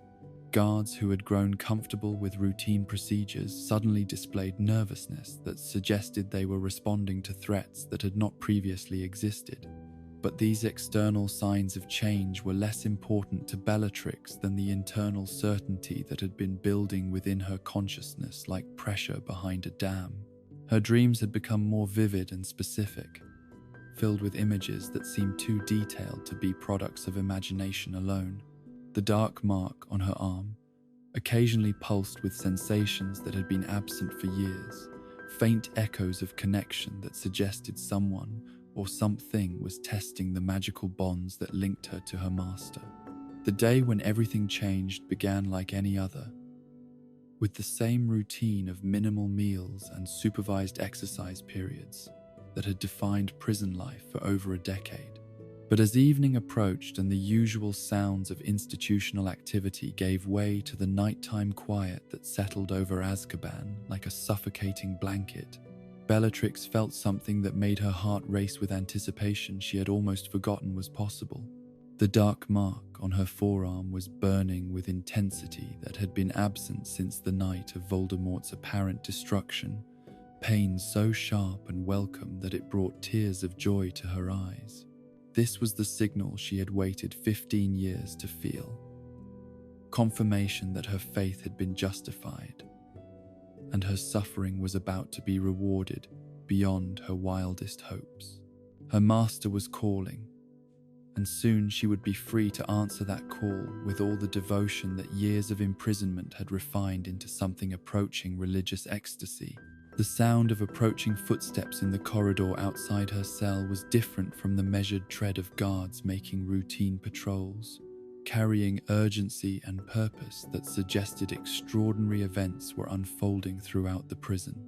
But Bellatrix felt no fear or uncertainty as she listened to signs of disturbance spreading through Azkaban's depths, only anticipation so intense that it made her entire body tremble with suppressed energy. Lord Voldemort had returned, exactly as she had always known he would, and the years of patient suffering were about to be transformed into triumph that would vindicate every moment of faithfulness. The woman who had entered Azkaban as a prisoner was about to leave as something far more dangerous, a weapon refined by adversity, sharpened by devotion, and ready to serve her master's cause with skills and dedication that 15 years of preparation had perfected beyond anything she had previously achieved.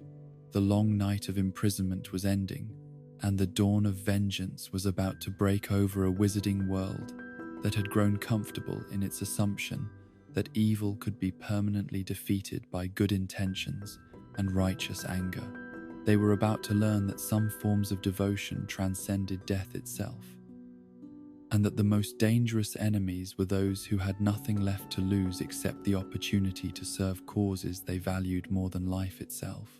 The mass breakout from Azkaban began in the darkest hour of a January night in 1996, when the moon was hidden behind storm clouds and the North Sea raged with fury that seemed to echo the violence about to be unleashed upon the wizarding world.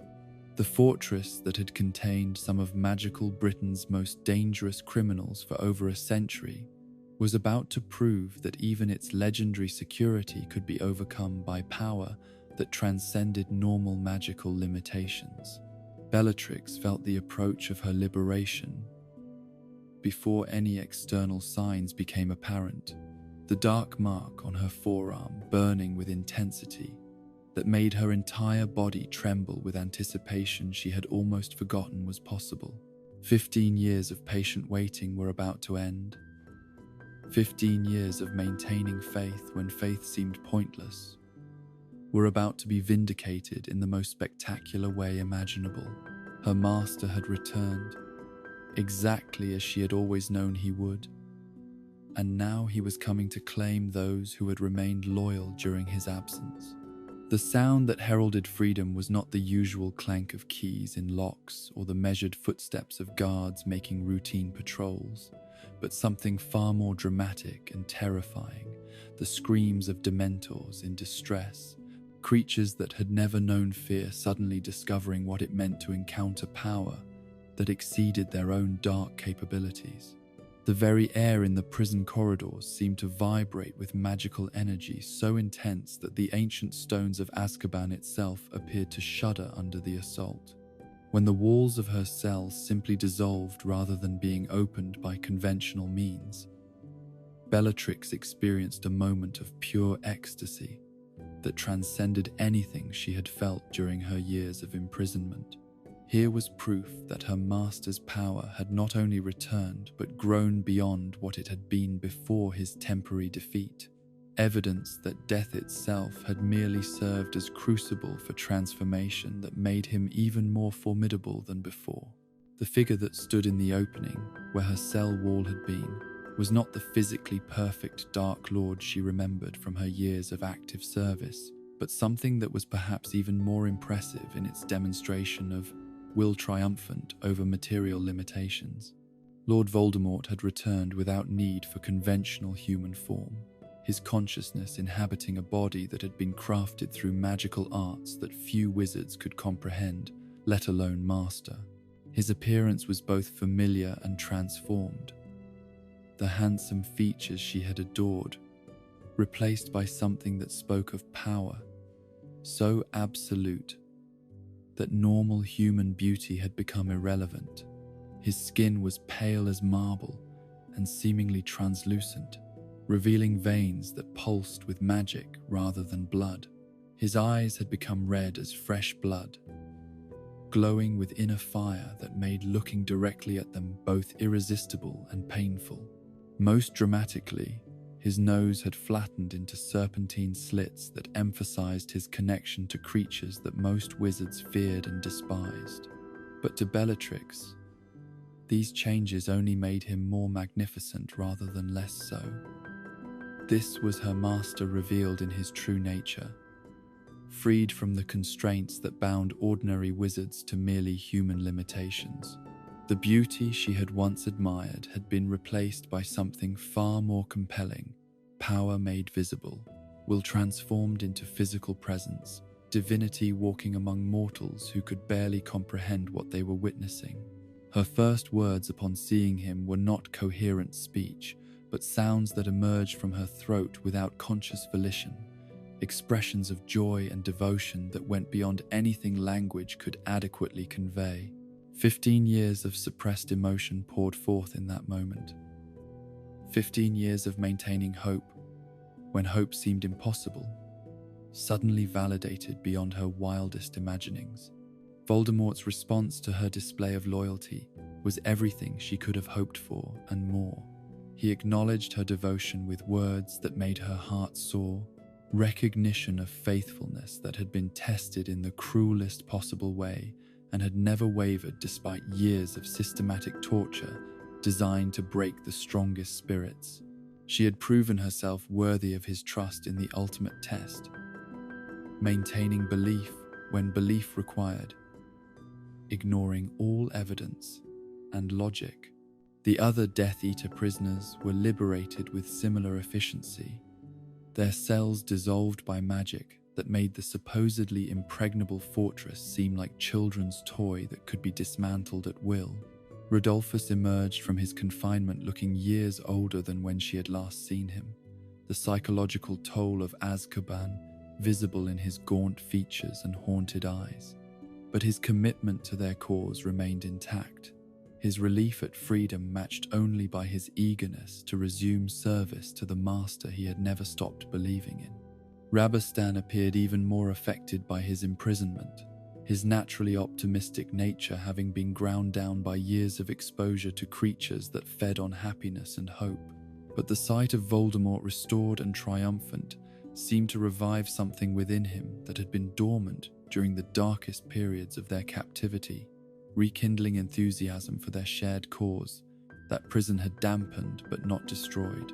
The other freed prisoners represented a cross-section of Death Eater membership, some familiar faces from the inner circle, and others whose names Bellatrix recognized but whose specific roles in their organization remained unclear.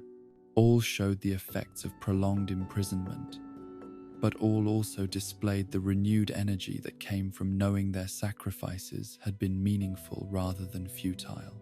But perhaps the most significant figure among the liberated prisoners was someone whose presence surprised even Bellatrix, despite her comprehensive knowledge of Death Eater membership. Barty Crouch Jr.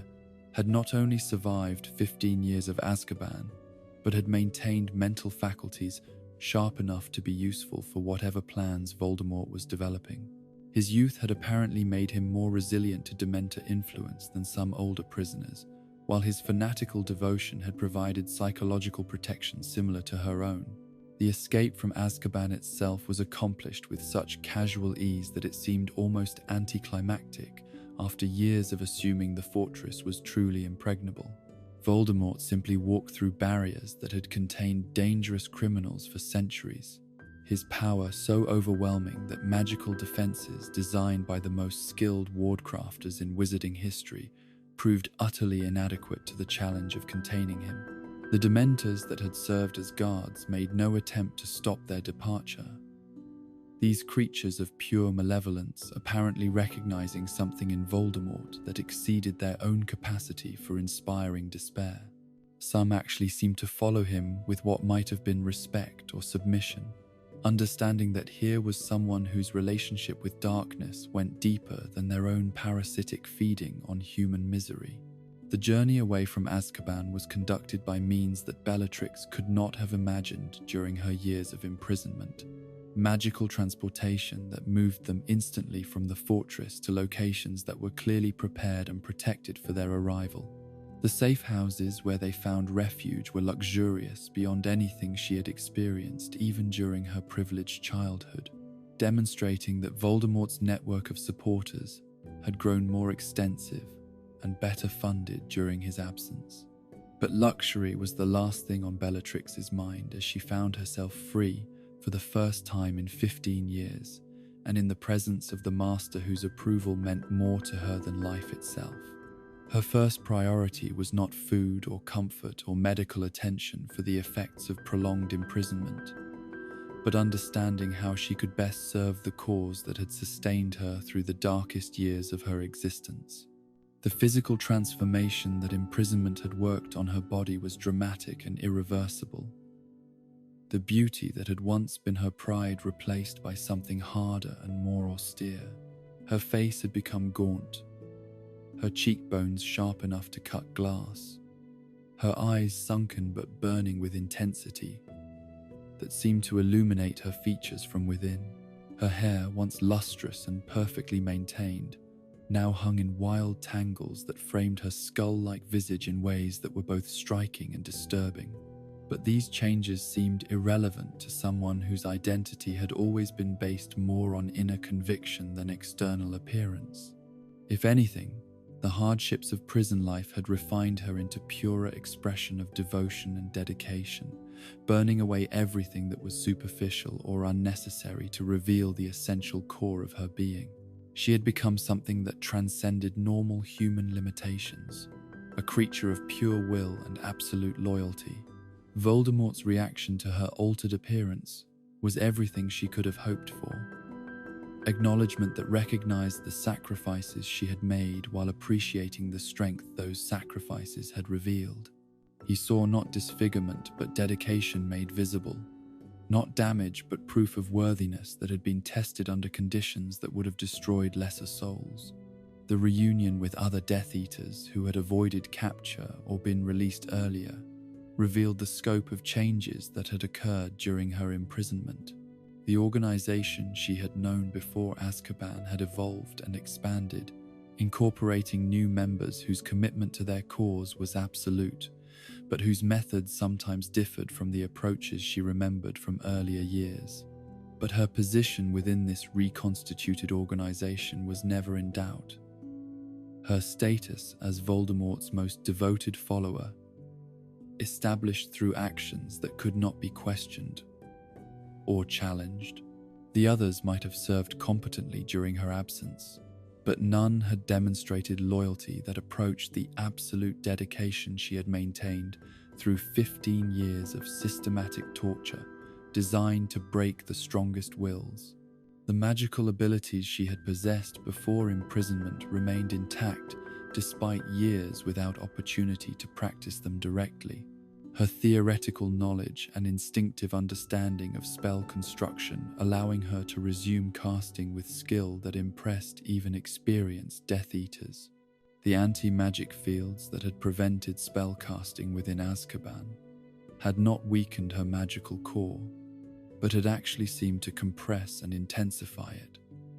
Like water building pressure behind a dam, her first successful casting of the Cruciatus Curse after her liberation was an experience of almost religious intensity, the familiar sensation of channeling magical energy into inflicting precise and controlled suffering, serving as confirmation that her abilities had not only survived imprisonment, but had perhaps been enhanced by the experience. The target of this curse was a captured ministry official whose information about Auror activities would prove valuable for future operations. The intelligence gathering that followed her release revealed the extent to which the wizarding world had changed during her absence, with new political leadership and social attitudes that reflected assumptions about the permanence of Voldemort's defeat. This complacency would make their enemies vulnerable when the time came for open warfare, their false sense of security, creating opportunities that did not exist during the First War when everyone understood the nature of the threat they faced. But perhaps the most significant development was the emergence of Harry Potter as a public figure whose very existence served as symbol of hope for those who wanted to believe that good had triumphed permanently over evil. The boy who had somehow survived the killing curse was now approaching adulthood, his magical education nearly complete, and his role in any future conflict increasingly important. Bellatrix's obsession with Potter was both personal and strategic, understanding that he represented both obstacle and opportunity for their master's plans. The child who had somehow destroyed Voldemort's previous incarnation possessed power or knowledge that made him dangerous, but he was also isolated and vulnerable in ways that could be exploited by enemies who understood the true nature of what they were facing. The mission to retrieve the prophecy that had guided Voldemort's actions on the night of his apparent death became a priority that combined strategic importance with personal significance for Bellatrix. This would be her first major operation since regaining freedom, an opportunity to prove that 15 years of imprisonment had only strengthened her dedication and refined her capabilities. The Department of Mysteries represented one of the most challenging targets in the wizarding world, protected by security measures that went beyond conventional ward work to include experimental magic and theoretical defenses that few people fully understood. But Bellatrix approached the mission with confidence that came from knowing she was serving a cause that justified any risk and commanded by someone whose power exceeded normal magical limitations. The team assembled for the operation included her husband Rodolphus and brother-in-law Rabistan, fellow Azkaban survivors whose loyalty had been tested under the harshest possible conditions. But it was led by Lucius Malfoy, whose freedom and resources had allowed him to maintain his position within Death Eater hierarchy, despite never having endured the trials that had proven the dedication of imprisoned members. This leadership arrangement created subtle tensions that reflected larger questions about status and authority within the reconstituted organization, with those who had remained free sometimes assuming superiority over those who had proven their loyalty through sacrifice. But Bellatrix's position was secure, regardless of official hierarchies, her relationship with Voldemort transcending normal organizational structures. The infiltration of the Ministry building required skills that went beyond simple magical ability. demanding understanding of bureaucratic procedures and security protocols that had evolved during their imprisonment. But the Death Eater network had maintained intelligence capabilities that provided current information about vulnerabilities and access methods that could be exploited by sufficiently skilled operatives. The Department of Mysteries itself proved to be even more challenging than intelligence reports had suggested. Its corridors filled with magical phenomena that defied conventional understanding and presented dangers that could not be anticipated through normal planning methods. But Bellatrix's natural intelligence and years of Death Eater training made her particularly effective at adapting to unexpected situations and finding creative solutions to novel problems. The encounter with Potter and his friends in the prophecy room was everything she had hoped it would be and more, providing opportunity to demonstrate her skills while engaging with the boy whose very existence had shaped so much of their recent history.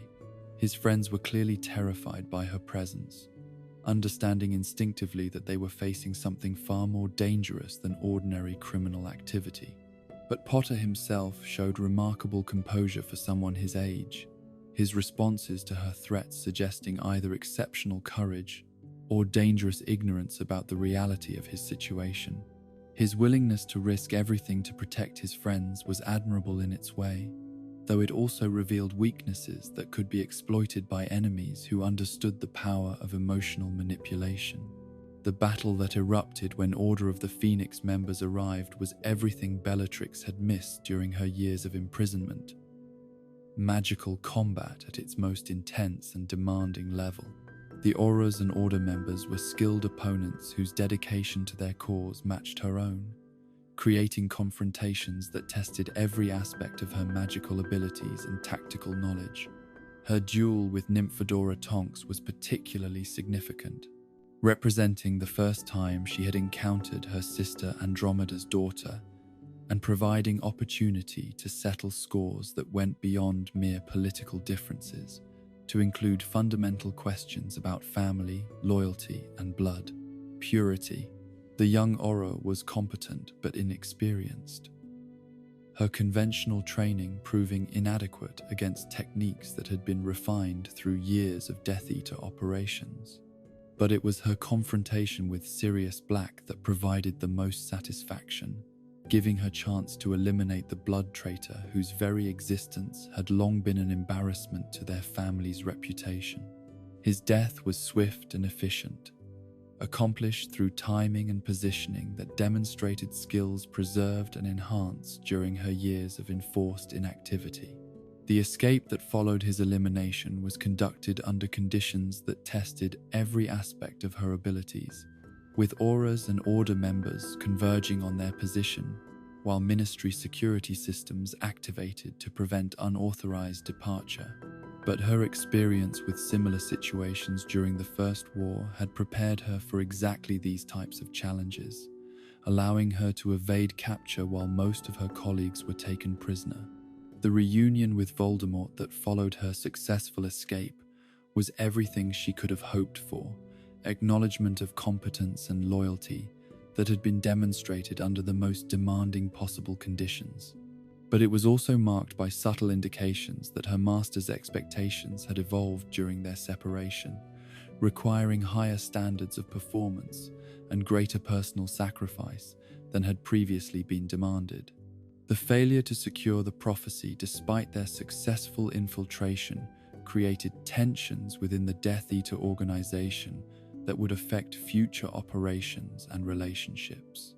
But Bellatrix's role in the mission had been exemplary, her performance during combat and escape phases proving that imprisonment had only strengthened rather than weakened her capabilities. The woman who had entered Azkaban as a devoted but relatively inexperienced Death Eater had emerged as something far more dangerous and dedicated, refined by suffering into an instrument of pure will, focused entirely on serving her master's cause. The long years of imprisonment were over, but the education they had provided would shape everything that followed in ways that few could predict and none could prevent. The rain that lashed the industrial town of Cokeworth on that grey June evening seemed to weep for the moral ambiguities that were about to be exposed within the cramped confines of Spinner's End. The narrow street, lined with identical brick houses that spoke of working-class respectability fallen into genteel decay, had never witnessed the kind of confrontation that was approaching through the gloom, like destiny made manifest in human form. Bellatrix Lestrange moved through the shadows with the predatory grace of someone who had learned to find comfort in darkness, her appearance still bearing the marks of 15 years in Azkaban, but her bearing unmistakably that of someone accustomed to wielding power over life and death. The failure to retrieve the prophecy from the Department of Mysteries had left her relationship with Voldemort strained in ways that she barely understood, but felt with every breath she took. The subtle change in her master's attitude toward her was perhaps the most devastating consequence of that night's events, more painful than any physical torture that Azkaban's Dementors had inflicted during her long imprisonment, where once his acknowledgement of her service had been warm with approval that made her heart soar. Now his recognition carried undertones of disappointment that cut deeper than any blade. She had failed him when failure seemed impossible, and that failure had created distance between them that she was desperate to bridge. Narcissa's message had arrived through channels that only family members knew how to access. A plea for assistance that carried urgency and desperation in equal measure. Her youngest sister had always been the most conventional of the Black daughters, content to fulfill traditional expectations of pure-blood wives, without seeking the kind of glory that had driven Bellatrix to embrace Voldemort's cause. But now Narcissa faced a crisis that threatened not just her comfortable existence, but the life of her only child. The journey to Spinner's End was undertaken with reluctance that reflected Bellatrix's growing isolation from concerns that did not directly relate to regaining her master's full confidence. Family obligations had become secondary to her obsession with proving herself worthy of Voldemort's trust, but the bonds forged in childhood could not be completely severed even by years of political and ideological divergence. The house itself was a testament to Severus Snape's commitment to maintaining cover that would satisfy the most suspicious observers, its exterior indistinguishable from dozens of others in the neighborhood, while its interior revealed the careful preparations of someone who lived constantly on the edge of discovery. The magical protections that surrounded the building were sophisticated but subtle, designed to deflect casual attention rather than withstand determined assault. Snape himself had aged considerably since their Hogwarts years, his naturally sallow complexion made even more pale by years of serving two masters, whose demands often conflicted in ways that required extraordinary skill to navigate without fatal consequences. His black hair hung lank around a face that had been marked by experiences that went far beyond normal academic stress, the lines around his eyes speaking of sleepless nights and moral compromises that had extracted prices he was still paying. But it was the quality of wariness in his manner that most caught Bellatrix's attention as they entered his study, a watchfulness that suggested someone who had learned to expect betrayal from every quarter and prepare for attacks that might come from any direction. This was not the nervous caution of someone afraid of being discovered, but the calculating vigilance of someone who understood that survival required constant analysis of threats and opportunities. Narcissa's distress was evident from the moment they settled into chairs that had been arranged to provide clear lines of sight to all entrances, while maintaining appropriate distance for conversation that might need to shift quickly between courtesy and confrontation. Her normally perfect composure had been shattered by circumstances that challenged every assumption she had made about her family's security and her son's future. The story that emerged through her carefully chosen words painted a picture of Draco Malfoy trapped in an impossible situation, given a mission that was designed more to punish his father's failures than to achieve any realistic tactical objective. Voldemort's command that the boy kill Albus Dumbledore was essentially a death sentence disguised as an opportunity for glory, reflecting their master's growing impatience with servants who disappointed him through incompetence or insufficient dedication. But beneath Narcissa's maternal anguish lay deeper concerns about the changing nature of Voldemort's leadership and the implications for all Death Eaters who had previously assumed their loyalty would be rewarded with protection for their families.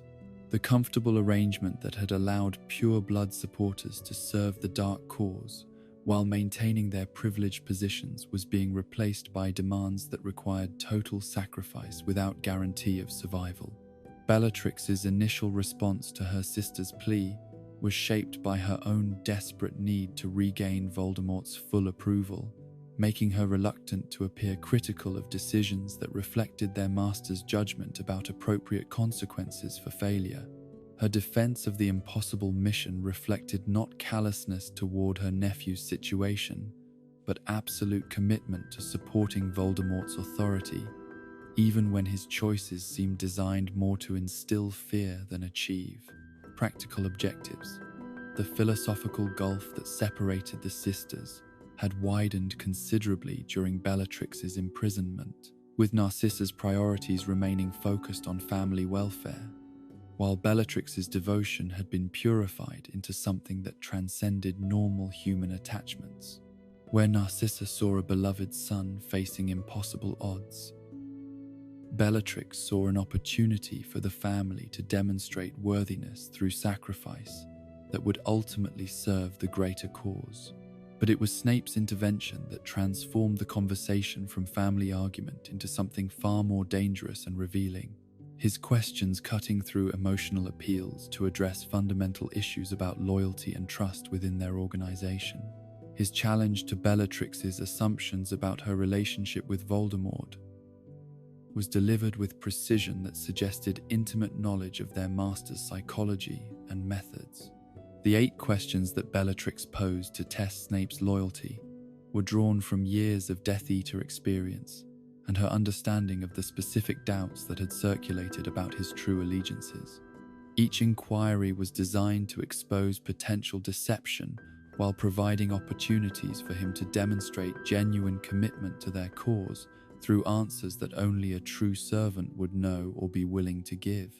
His responses revealed knowledge and insight that went far beyond what any casual infiltrator could have acquired, demonstrating access to information and decision-making processes that confirmed his position within Voldemort's inner circle.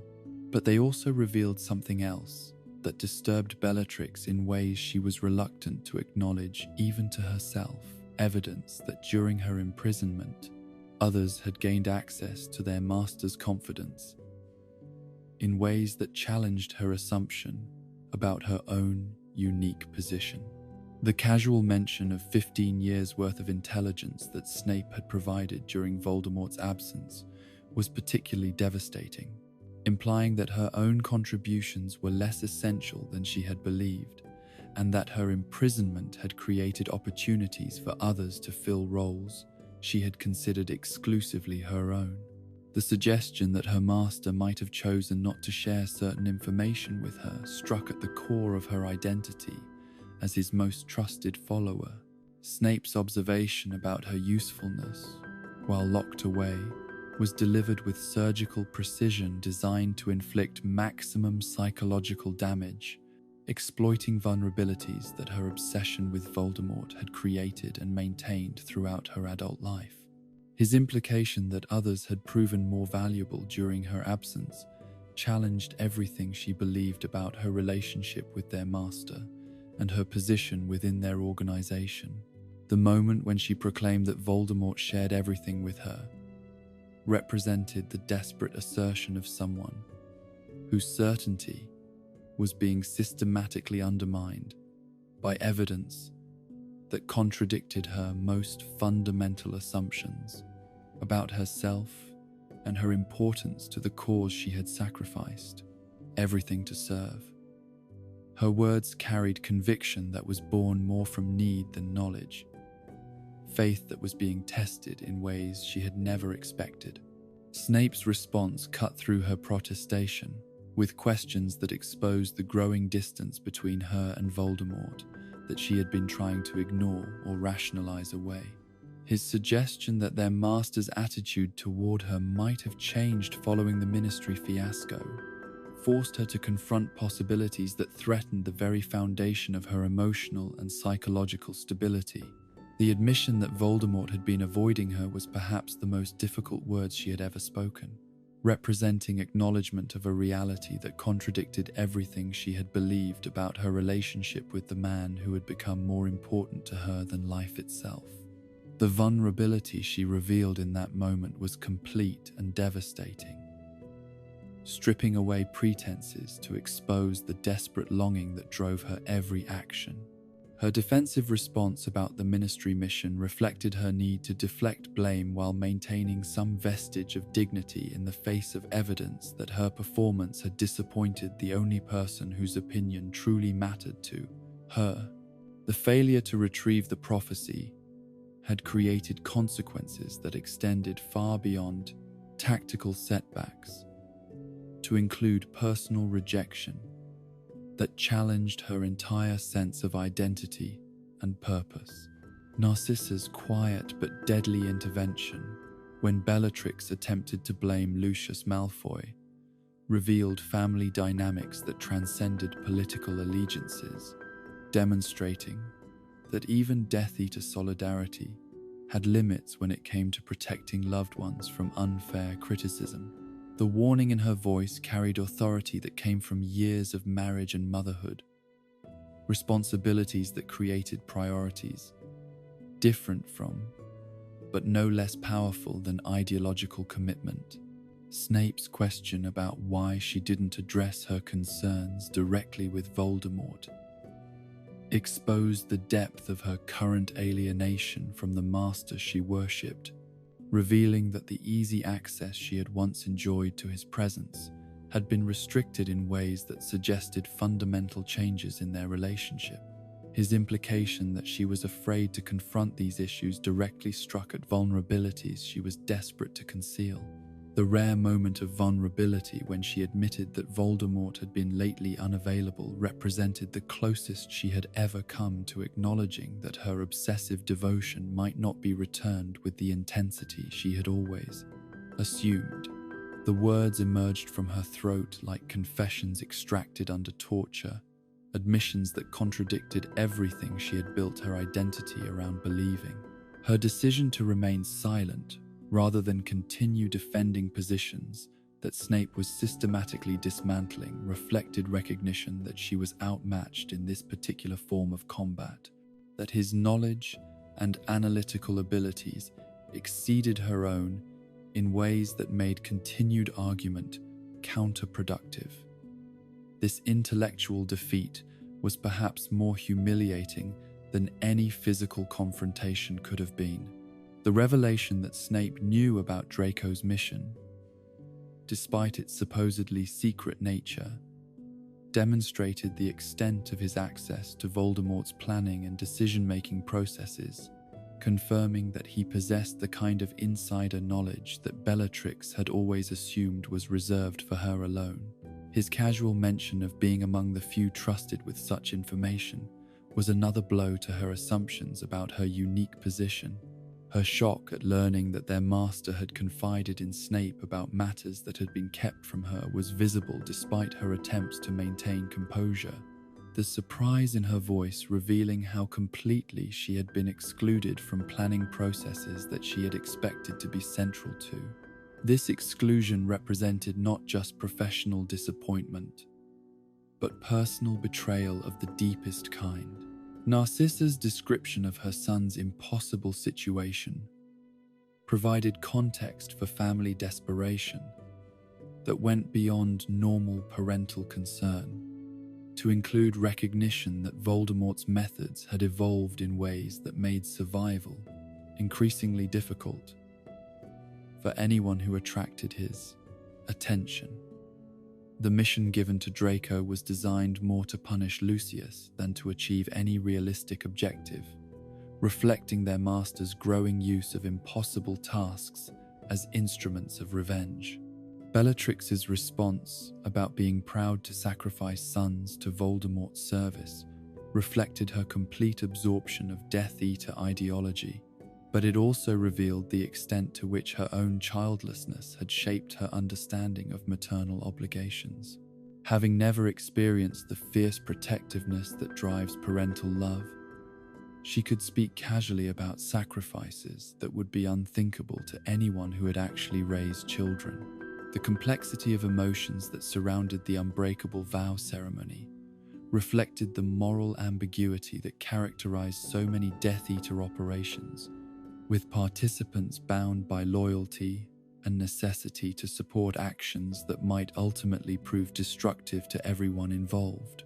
Bellatrix's role in binding the magical contract that could cost Snape his life demonstrated her willingness to facilitate arrangements that served larger purposes, even when their immediate consequences were unpredictable. Her amusement at Snape's apparent reluctance to commit to the vow revealed her assumption that he was less dedicated to their cause than his words suggested, a judgment that proved incorrect when he actually agreed to the binding that would ensure either Draco's success or his own death.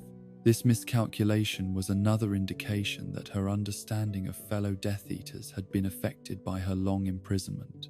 The act of performing the unbreakable vow itself was a demonstration of magical skill that few witches could match, requiring precise control and deep understanding of the forces involved in binding wizard souls to specific commitments.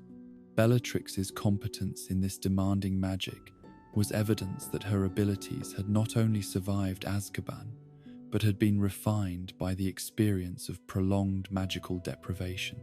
But the deeper significance of the evening lay in what it revealed about the changing dynamics within the Death Eater organization and the growing isolation of someone who had once been central to their master's planning and decision-making processes.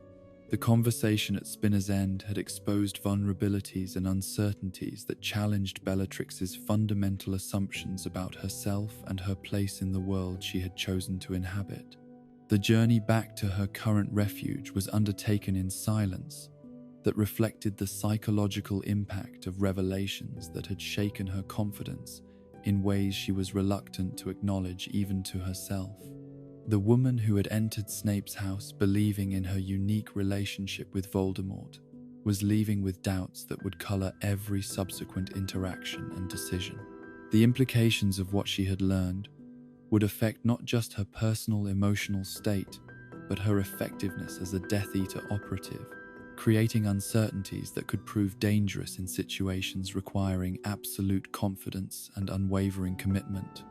The foundation of her adult identity had been cracked in ways that would require careful attention to prevent complete collapse. But beneath the doubt and uncertainty lay the same obsessive devotion that had sustained her through 15 years of imprisonment, love so complete and consuming that it could survive even evidence of unrequited feeling and diminished status. Her commitment to Voldemort transcended rational analysis or personal pride, making it capable of enduring revelations that would destroy relationships based on more conventional foundations.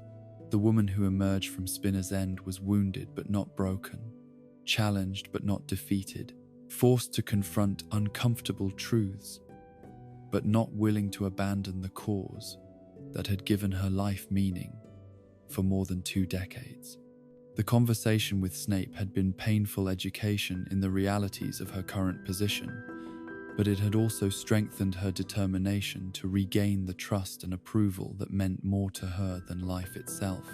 The months that followed would test every aspect of her commitment and abilities, providing opportunities to prove that her devotion to Voldemort remained absolute despite the disappointments and revelations that had shaken her confidence. The road back to her master's full approval would require sacrifices that she was prepared to make, regardless of personal cost, understanding that redemption was possible for those willing to pay its price. The gathering at Malfoy Manor during the depths of winter 1997 carried an atmosphere of barely contained tension that seemed to permeate the very stones of the ancient estate. The drawing room where Voldemort had chosen to hold his Death Eater meeting was illuminated by flickering candlelight that cast dancing shadows on walls lined with portraits of Malfoy ancestors, their painted eyes seeming to witness events that would have horrified their conventional pure-blood sensibilities.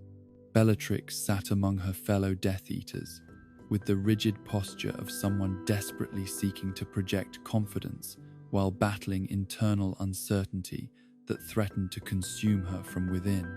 The months since her confrontation with Severus Snape at Spinner's End had been marked by increasingly desperate attempts to regain her master's full approval, each effort seeming to create greater distance rather than the restoration of intimacy she craved more than breath itself. The assembled Death Eaters represented the full spectrum of Voldemort's followers, from inner circle members whose loyalty had been tested through years of service, to newer recruits whose commitment remained unproven, but whose usefulness had been demonstrated through successful operations.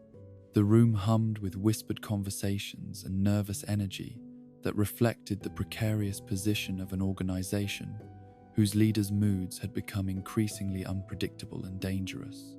Lucius Malfoy occupied his usual position as host, despite the obvious strain that recent events had placed on his relationship with their master, his aristocratic features marked by stress that no amount of careful grooming could completely conceal. The failure to retrieve the prophecy from the Department of Mysteries had cost him not just status, but the wand that had been his symbol of power for decades, leaving him diminished in ways that went beyond mere material loss. The confiscation of his wand had been conducted with public humiliation that served as object lesson for all Death Eaters about the consequences of disappointing their master, but it had also created practical problems for missions that required his participation. A wizard without his original wand was like a warrior fighting with an unfamiliar blade, capable but never quite achieving the perfect harmony of magic. And will that marked truly effective spellcasting? But it was the presence of Voldemort himself that dominated the room with intensity, that made conversation difficult and normal breathing seem labored, his very existence warping the atmosphere around him like gravitational field that drew everything into its influence. His transformation, since returning to physical form, had progressed in ways that made him seem less human with each passing month, features becoming more serpentine and alien, despite retaining the terrible beauty that commanded absolute attention. When he spoke, his voice carried undertones that seemed to resonate in frequencies beyond normal human hearing, words that penetrated consciousness with authority, that made resistance feel not just futile, but physically impossible. His red eyes swept the assembled Death Eaters with calculation that suggested he was cataloguing loyalties and measuring devotion with precision that missed nothing and forgave less. His question to Lucius about their host's comfort with having him present was delivered with mock courtesy that barely concealed the contempt underlying their relationship, mockery disguised as politeness, in ways that made the insult more cutting than direct abuse would have been. The implication was clear. Malfoy Manor had been claimed through conquest rather than invitation, its owner reduced to servant in his own ancestral home. But it was Bellatrix's intervention that transformed the moment from simple humiliation into something approaching redemption. Her declaration of honor and pleasure at his presence, delivered with passion that cut through the tension like blade through silk. Her words carried conviction so absolute that they seemed to elevate the entire gathering, reminding everyone present what genuine devotion looked like when stripped of calculation and self-interest. Her physical response to speaking these words revealed the depth of emotion that drove her every action, leaning toward Voldemort with body language that conveyed longing so intense it bordered on desperation.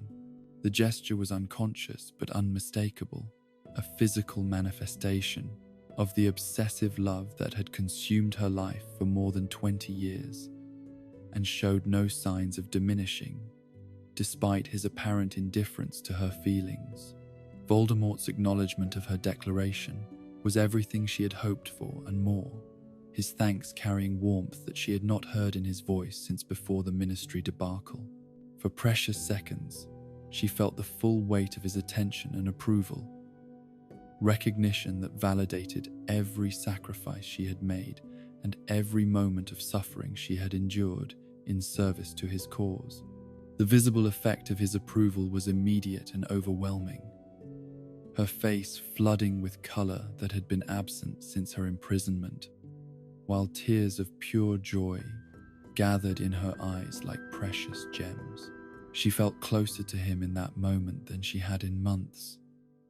The connection between them restored to something approaching its former intensity, despite all the disappointments and setbacks that had created distance between them. But the euphoria was short-lived, shattered by the casual cruelty with which he chose to remind her and everyone else present of the family shame that had been festering like poison beneath the surface of pure-blood society. His reference to Nymphadora Tonks's marriage to Remus Lupin was delivered with the precise timing of someone who understood exactly how much damage his words would inflict. The eruption of laughter from the other Death Eaters was immediate and vicious, their delight at her humiliation revealing the pleasure that subordinates take in witnessing the fall of those who had previously seemed untouchable. The sound filled the room like physical assault, each laugh another blow to her dignity and another reminder that her position within their organization was less secure than she had believed. Her face, so recently flushed with happiness at receiving Voldemort's approval, transformed into ugly blotchy red that spoke of shame and rage in equal measure. The contrast between her moment of joy and this public degradation was calculated to maximize psychological impact, demonstrating that her master's affection was conditional and could be withdrawn at any moment for reasons that had nothing to do with her personal actions. Her response about not claiming Nymphadora as her niece was delivered with all the dignity she could muster under circumstances designed to strip away her composure completely. The words carried pain that went beyond mere embarrassment to touch fundamental questions about family loyalty and the costs of maintaining ideological purity when those closest to you chose different paths.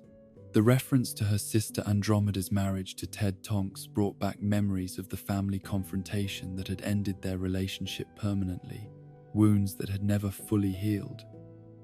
Despite years of trying to convince herself that political necessity justified personal loss, the burning of Andromeda's name from the Black family tapestry had been symbolic victory that felt increasingly hollow as time revealed its emotional costs.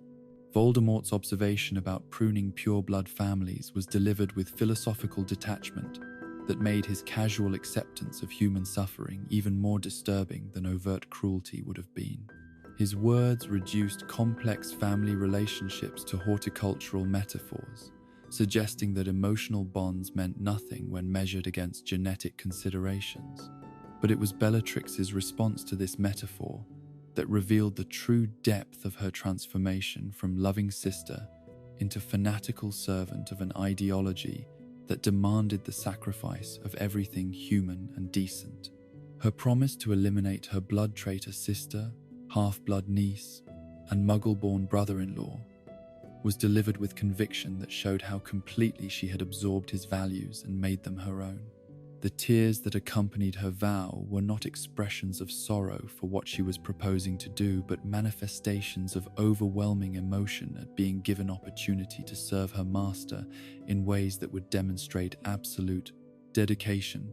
The prospect of committing murder against her own family members had become source of joy rather than anguish, evidence of how completely her natural human responses had been corrupted by years of devoted service to someone incapable of returning love. The Battle of the Seven Potters provided the opportunity she had promised to seize, chance to prove her devotion through actions that would prune her family tree exactly as Voldemort had suggested. The The mission to intercept Harry Potter during his transportation from Privet Drive was a complex operation that required coordination between multiple Death Eater teams, each assigned specific routes and responsibilities based on intelligence that suggested the Order would attempt deception through multiple decoys. Her assignment to pursue one of the suspected Potter locations brought her into direct confrontation with Nymphadora Tonks, the niece whose very existence represented everything she had been taught to despise about blood traitors and their offspring. The young Aurore was skilled and determined, fighting with desperate courage that reflected both professional training and personal stakes in the battle's outcome. But skill and determination were insufficient against someone whose abilities had been honed through decades of Death Eater operations, and whose motivation went beyond professional duty to include personal obsession with proving worthiness to her master. Bellatrix fought with intensity that transformed the aerial battle into something approaching artistic expression, her spells flowing together in combinations that demonstrated mastery few wizards could match.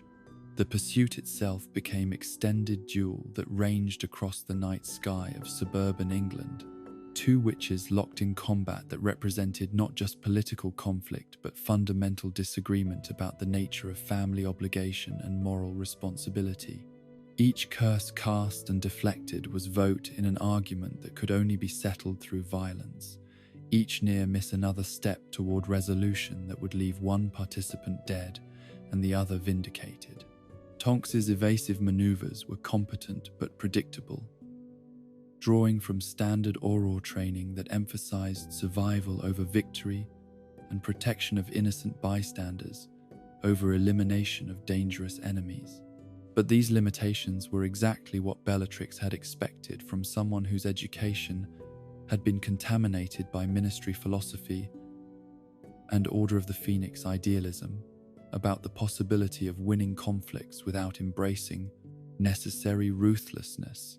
Her own attack patterns were designed to exploit these weaknesses, forcing her niece into positions where compassion became liability and moral scruples created tactical disadvantages.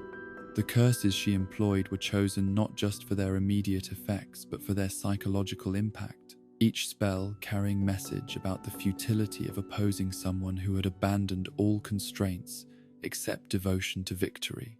But despite her technical superiority and strategic advantages, the battle's outcome remained uncertain until factors beyond individual skill determined its resolution.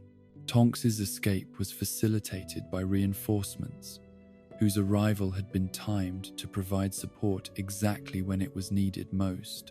Coordination that suggested intelligence networks and planning capabilities that exceeded what Death Eater estimates had anticipated.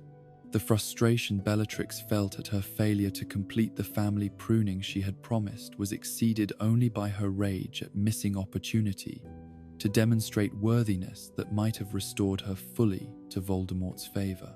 Each successful mission brought her closer to redemption, while each failure created additional distance between her and the approval she craved more than life itself.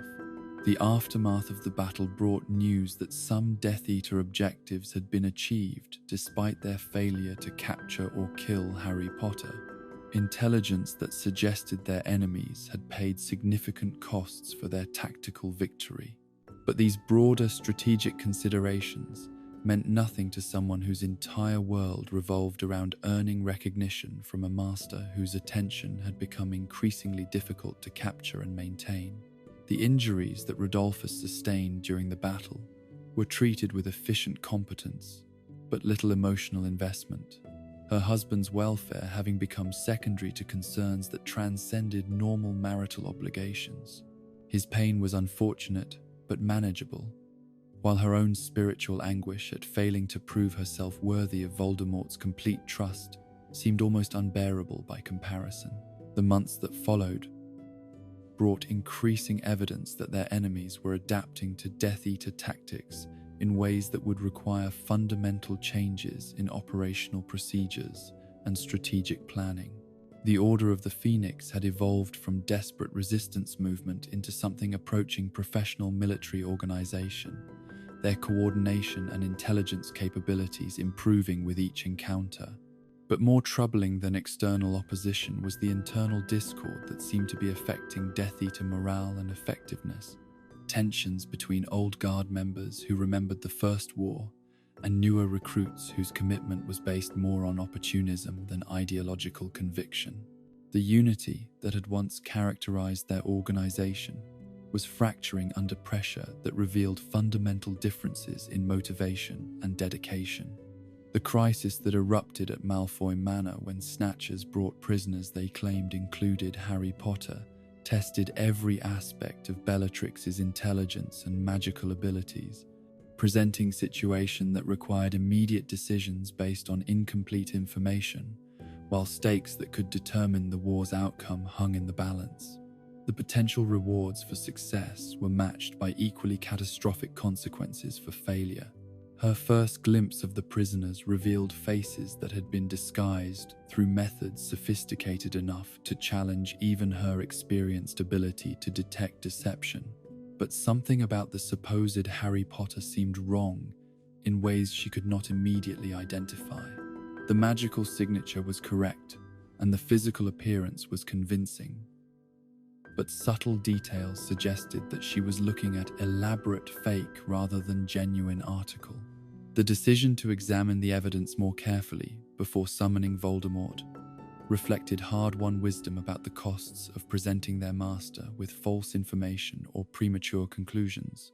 Her previous failures had taught her that his patience for mistakes was limited and that another significant error might have consequences she was not prepared to face. But it was the sight of Gryffindor's sword among the prisoner's possessions that transformed routine interrogation into crisis that threatened everything she held most dear. The weapon's presence suggested that her vault at Gringotts had been penetrated, that the Horcrux Voldemort had entrusted to her protection might have been stolen by enemies who understood its significance better than they had any right to know. The realization that her greatest treasure, not gold or jewelry but her master's trust in her ability to protect something precious to him, might have been lost through her failure to provide adequate security was devastating beyond anything she had experienced since learning of his apparent death 30 years earlier.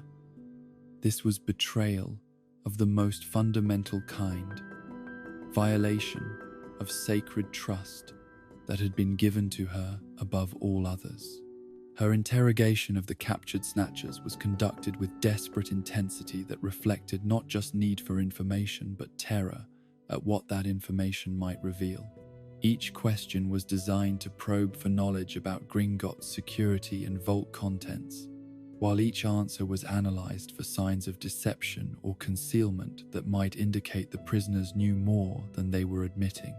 The torture of Hermione Granger represented intersection of personal desperation and professional necessity, interrogation techniques that had been refined through years of Death Eater operations, being applied to situation where failure to extract accurate information could result in consequences too terrible to contemplate. The Cruciatus curse that she employed with such devastating effectiveness was instrument of both punishment and investigation. But even as she inflicted suffering with skill that few could match, Bellatrix was fighting battle against time and uncertainty that threatened to overwhelm her regardless of how much pain she managed to inflict on her victims.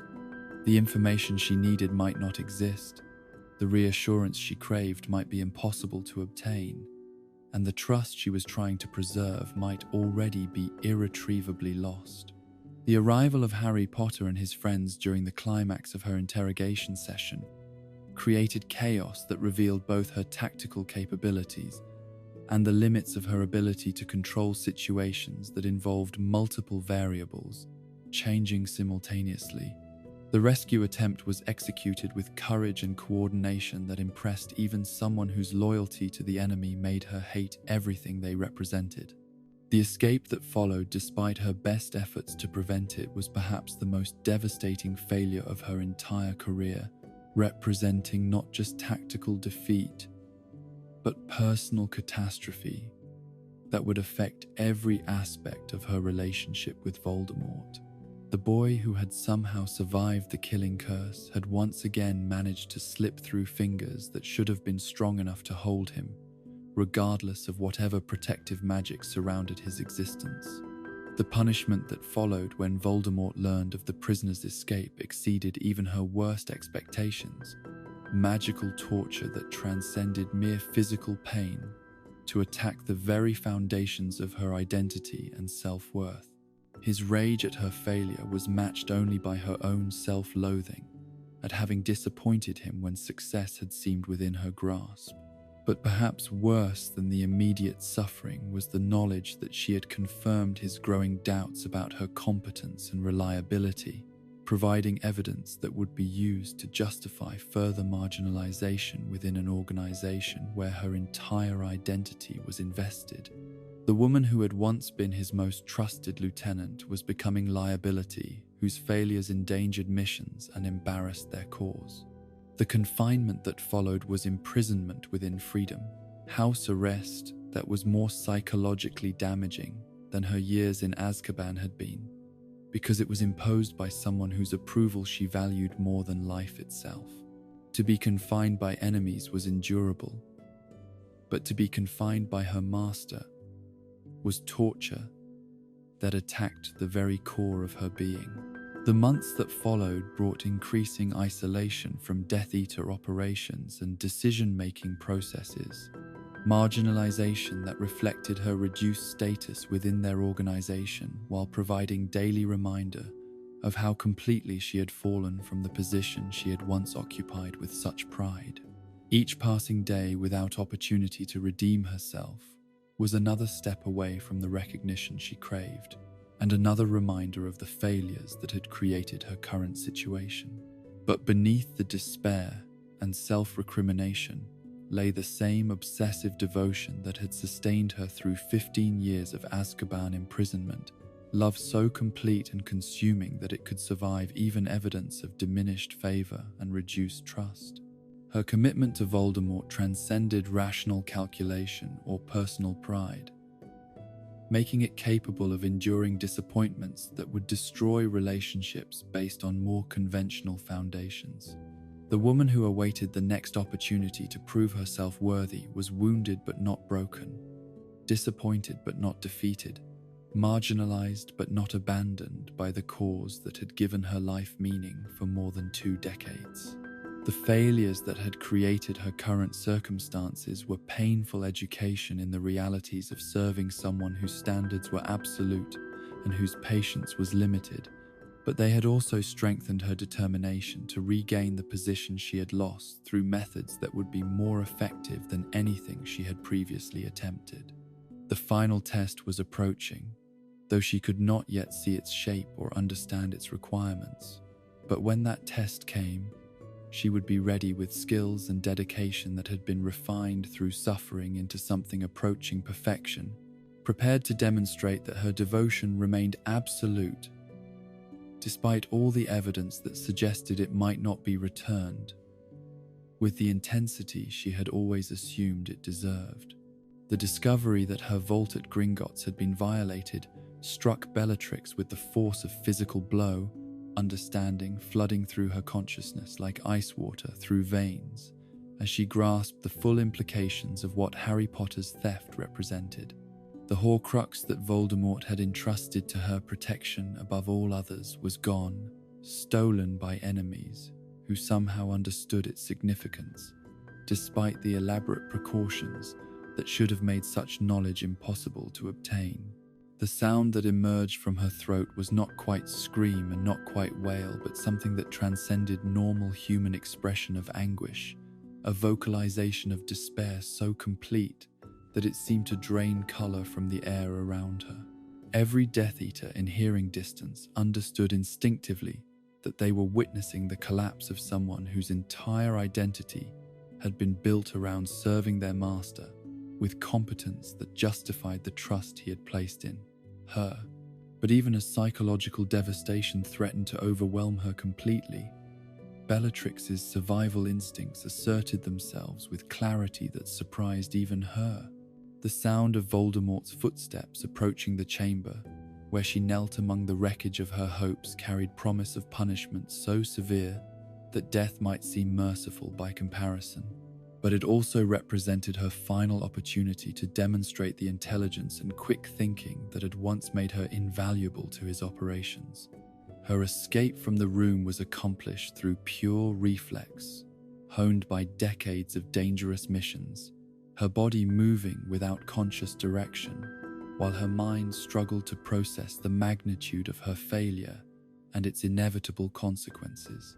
The other Death Eaters who remained behind to face their master's wrath were brave or foolish, depending on perspective, but they lacked her intimate knowledge of what his rage could accomplish when directed at those who had disappointed him.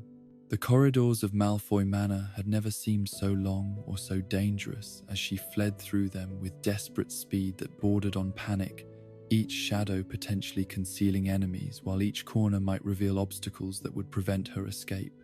But the greatest threat was not external opposition, but internal certainty that she had crossed lines from which there could be no return, that her failure was so complete it might not be survivable, even for someone whose devotion had once seemed unshakable.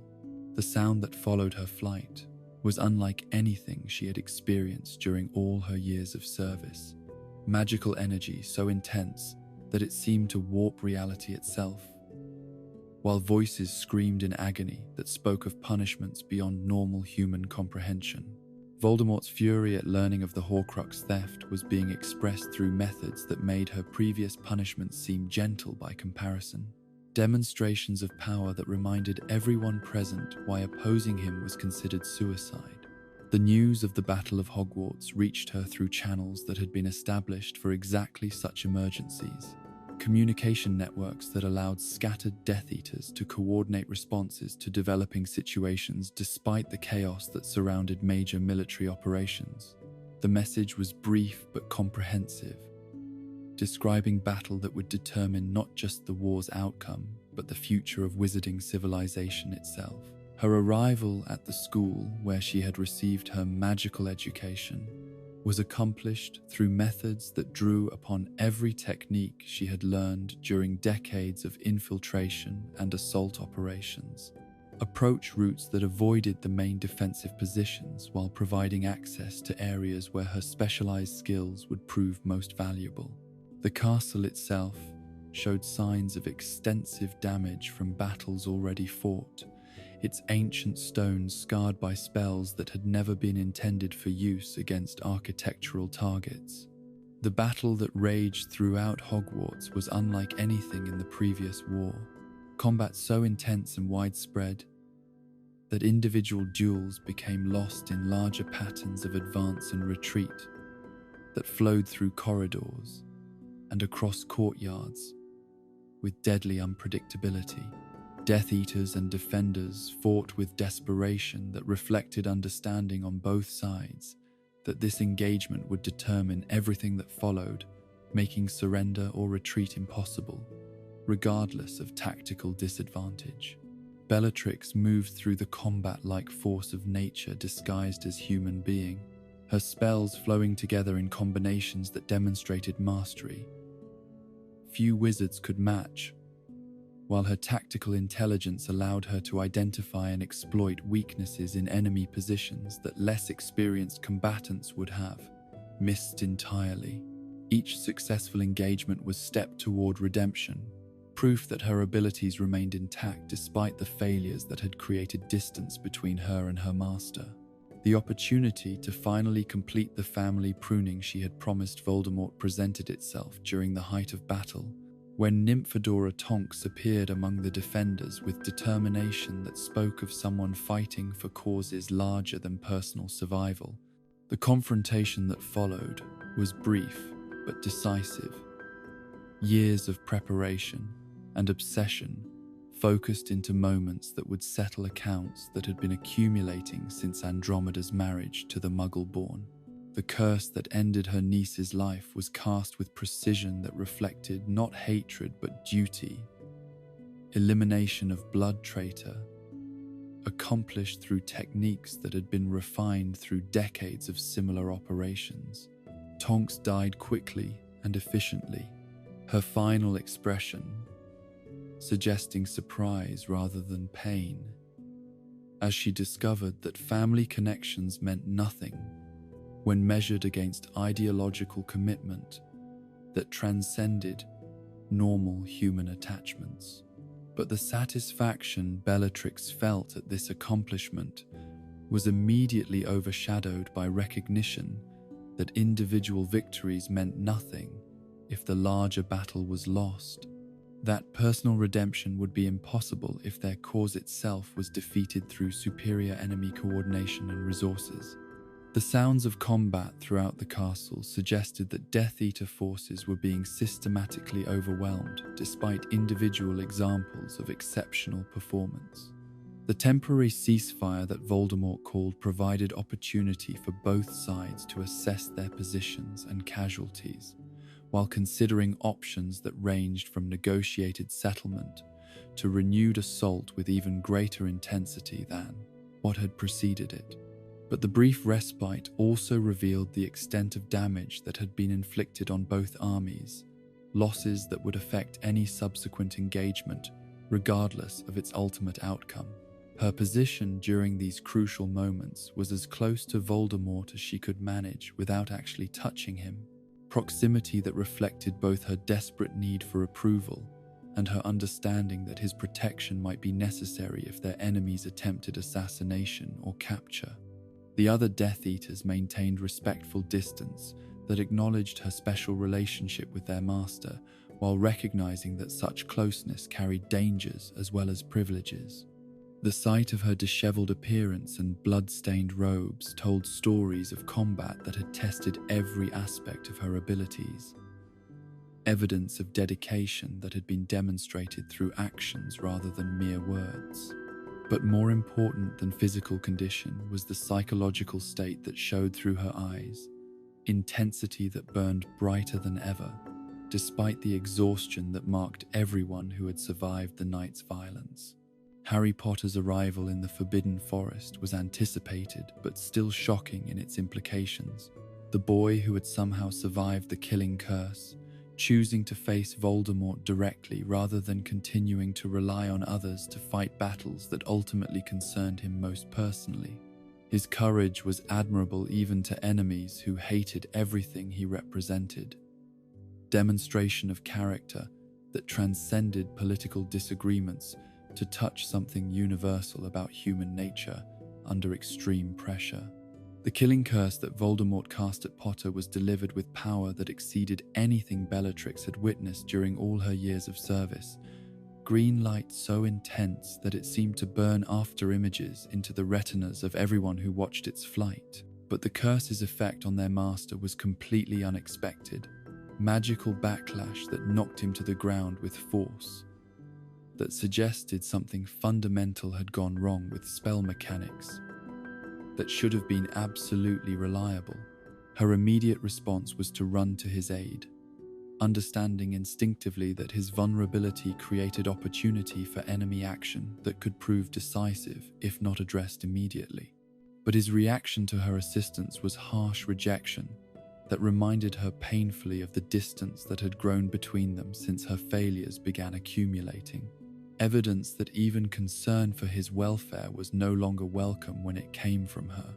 The other Death Eaters' reaction to their master's apparent weakness was telling, backing away in fear that suggested their loyalty was based more on terror than genuine devotion, understanding that proximity to someone whose power seemed compromised might prove dangerous if circumstances changed suddenly. But Bellatrix remained at his side regardless of risks, her commitment transcending rational calculation in ways that distinguished true faith from mere opportunism. The march back to the castle was conducted with theatrical precision, designed to demonstrate that Death Eater victory was complete and inevitable, procession that would break enemy morale while establishing psychological dominance that might make further resistance seem pointless. But the performance required careful management of appearances that concealed uncertainties about what had actually occurred in the forest and its implications for subsequent events. Her role in this propaganda exercise was to project confidence and triumph that would reinforce messages about Death Eater, invincibility, while concealing any doubts about their master's condition or the sustainability of their apparent victory. The laughter she displayed when confronting defeated enemies was genuine expression of joy at seemingly successful completion of their cause's objectives, relief that felt almost overwhelming after years of uncertainty and failure. The revelation that Potter was not actually dead, despite appearing to be so, created confusion that threatened to unravel carefully constructed narratives about Death Eater triumph, forcing rapid reassessment of tactical situations that had seemed resolved beyond any possibility of reversal. The boy's survival suggested magical protections or circumstances that went beyond normal understanding, factors that could affect other aspects of the conflict in unpredictable ways. The battle that resumed when Potter revealed himself alive was fought with intensity that exceeded even what had come before, both sides understanding that this truly was the final engagement that would determine everything. Death Eaters who had begun celebrating victory found themselves facing enemies who had been revitalized by hope they had thought was permanently extinguished, desperation replaced by determination that made them far more dangerous opponents. Bellatrix found herself engaged in combat against multiple opponents whose coordination suggested careful planning and tactical knowledge that exceeded what previous encounters had led her to expect. Hermione Granger, Ginny Weasley, and Luna Lovegood fought with skills that had been developed far beyond their ages and experience should have allowed, their teamwork creating synergies that challenged even her exceptional individual abilities. The 3-against-1 odds might have been insurmountable for ordinary witches, but Bellatrix was anything but ordinary in her magical capabilities or psychological preparation for exactly these types of extreme situations.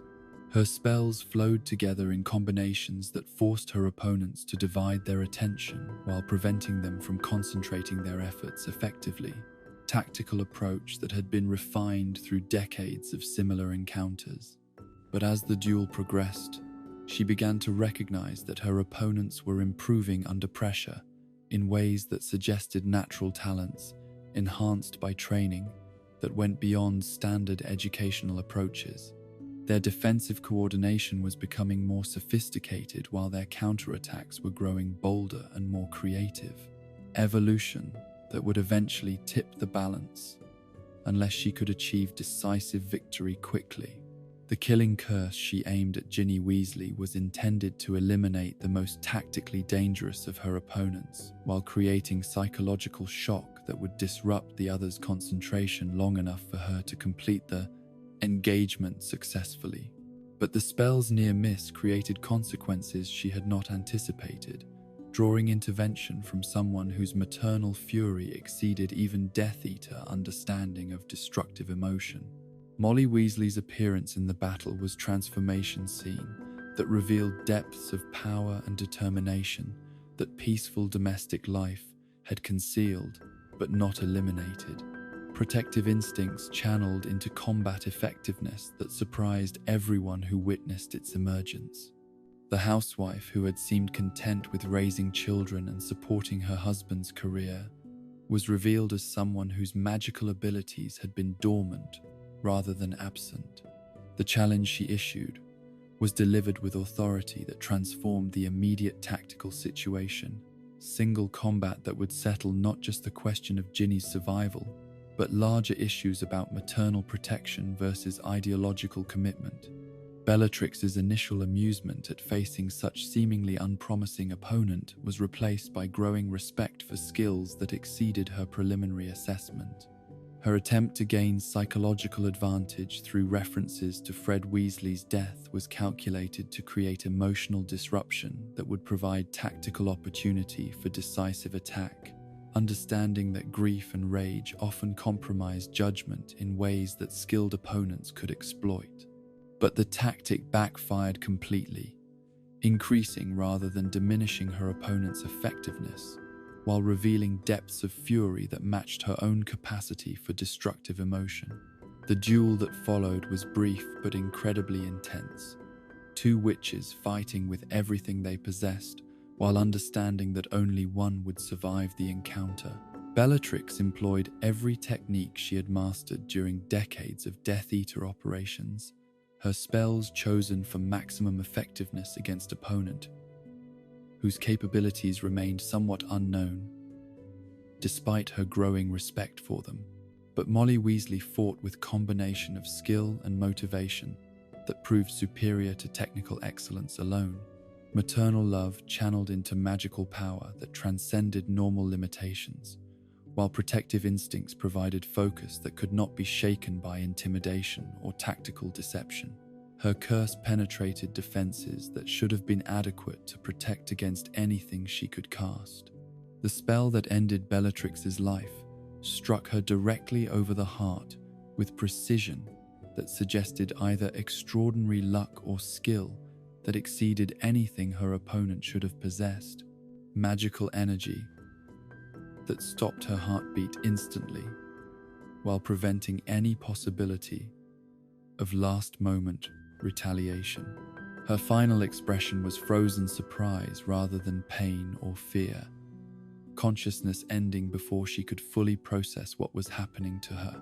The scream that Voldemort released when she fell was unlike any sound he had ever made in her presence, expression of loss that revealed more about his capacity for attachment than years of observation had ever suggested, for someone supposedly incapable of love or genuine emotion. His reaction to her death carried intensity that spoke of connection deeper than mere utility or convenience. But that scream also marked the beginning of his final confrontation with Harry Potter, engagement that would determine not just the war's outcome but the future of everyone who had survived the night's violence. Bellatrix's death had removed his last and most devoted follower, leaving him alone to face enemies whose determination matched what hers had been, but whose cause was infinitely more worthy of such dedication. Her body lay among the casualties of war, whose sacrifice had purchased victory for causes they believed in. Testimony to the human capacity for devotion, even when that devotion was directed toward unworthy objects. She had lived and died as she had chosen, maintaining faith in someone who had never deserved it, while demonstrating loyalty that few could match even in service of better masters. The woman who had entered the battle seeking redemption through violence had found instead the peace that had eluded her throughout her adult life, release from obsessions that had consumed every aspect of her identity while providing meaning she had never been able to find through healthier attachments. Her death was both tragedy and mercy, ending suffering that had been largely self-imposed, but had become too fundamental to her nature to be abandoned through any other means. The legacy she left was complex and troubling, example of how exceptional abilities and absolute dedication could be corrupted through service to causes that demanded abandonment of everything that made life worth living. Her intelligence and magical skills had been wasted on pursuits that brought suffering to others and ultimately to herself. Talents that could have contributed to healing used instead to multiply pain and destruction throughout the world. Yet even in death, she commanded a kind of respect that transcended political disagreement, recognition that her commitment had been genuine, even when its object was unworthy, that her willingness to sacrifice everything for her beliefs had been authentic, even when those beliefs were fundamentally wrong. She had been true to herself in ways that few people ever manage, even though the self she had been true to was damaged beyond any possibility of redemption. The battle continued around her fallen form, as other participants fought to determine the shape of the world that would emerge from the night's violence. But her part in that struggle was finished. She had given everything she possessed in service of a cause that had never deserved such devotion. And now she was beyond the reach of both triumph and defeat, having found in death the only form of peace that someone with her psychological makeup could ever have achieved. The obsession that had driven her through decades of increasingly desperate attempts to earn love that could never be returned was finally ended. The need that had consumed her identity resolved through the only means that could ever have proven adequate to its demands. She had sought approval from someone incapable of providing it, and found instead the ultimate approval that comes from perfect dedication to chosen purposes, regardless of their moral worth or practical consequences. Her story was finished, written in blood and sacrifice, and unwavering commitment to principles that had promised meaning, but delivered only suffering. But it was also testimony to the human capacity for love so complete that it transcended rational limits, devotion so absolute that it could survive any disappointment and endure any betrayal. She had loved with intensity that few people ever achieve, even though the object of that love had been utterly unworthy of such feeling. The night that claimed her life also marked the end of the ideology she had served, the defeat of everything she had fought for, and the vindication of everyone she had opposed. But her individual tragedy remained separate from these larger historical movements. Personal story of someone who had chosen badly, but had pursued her choices with courage and consistency that commanded recognition even from those who had suffered because of her decisions. Rest had come at last to someone who had never learned to rest in life.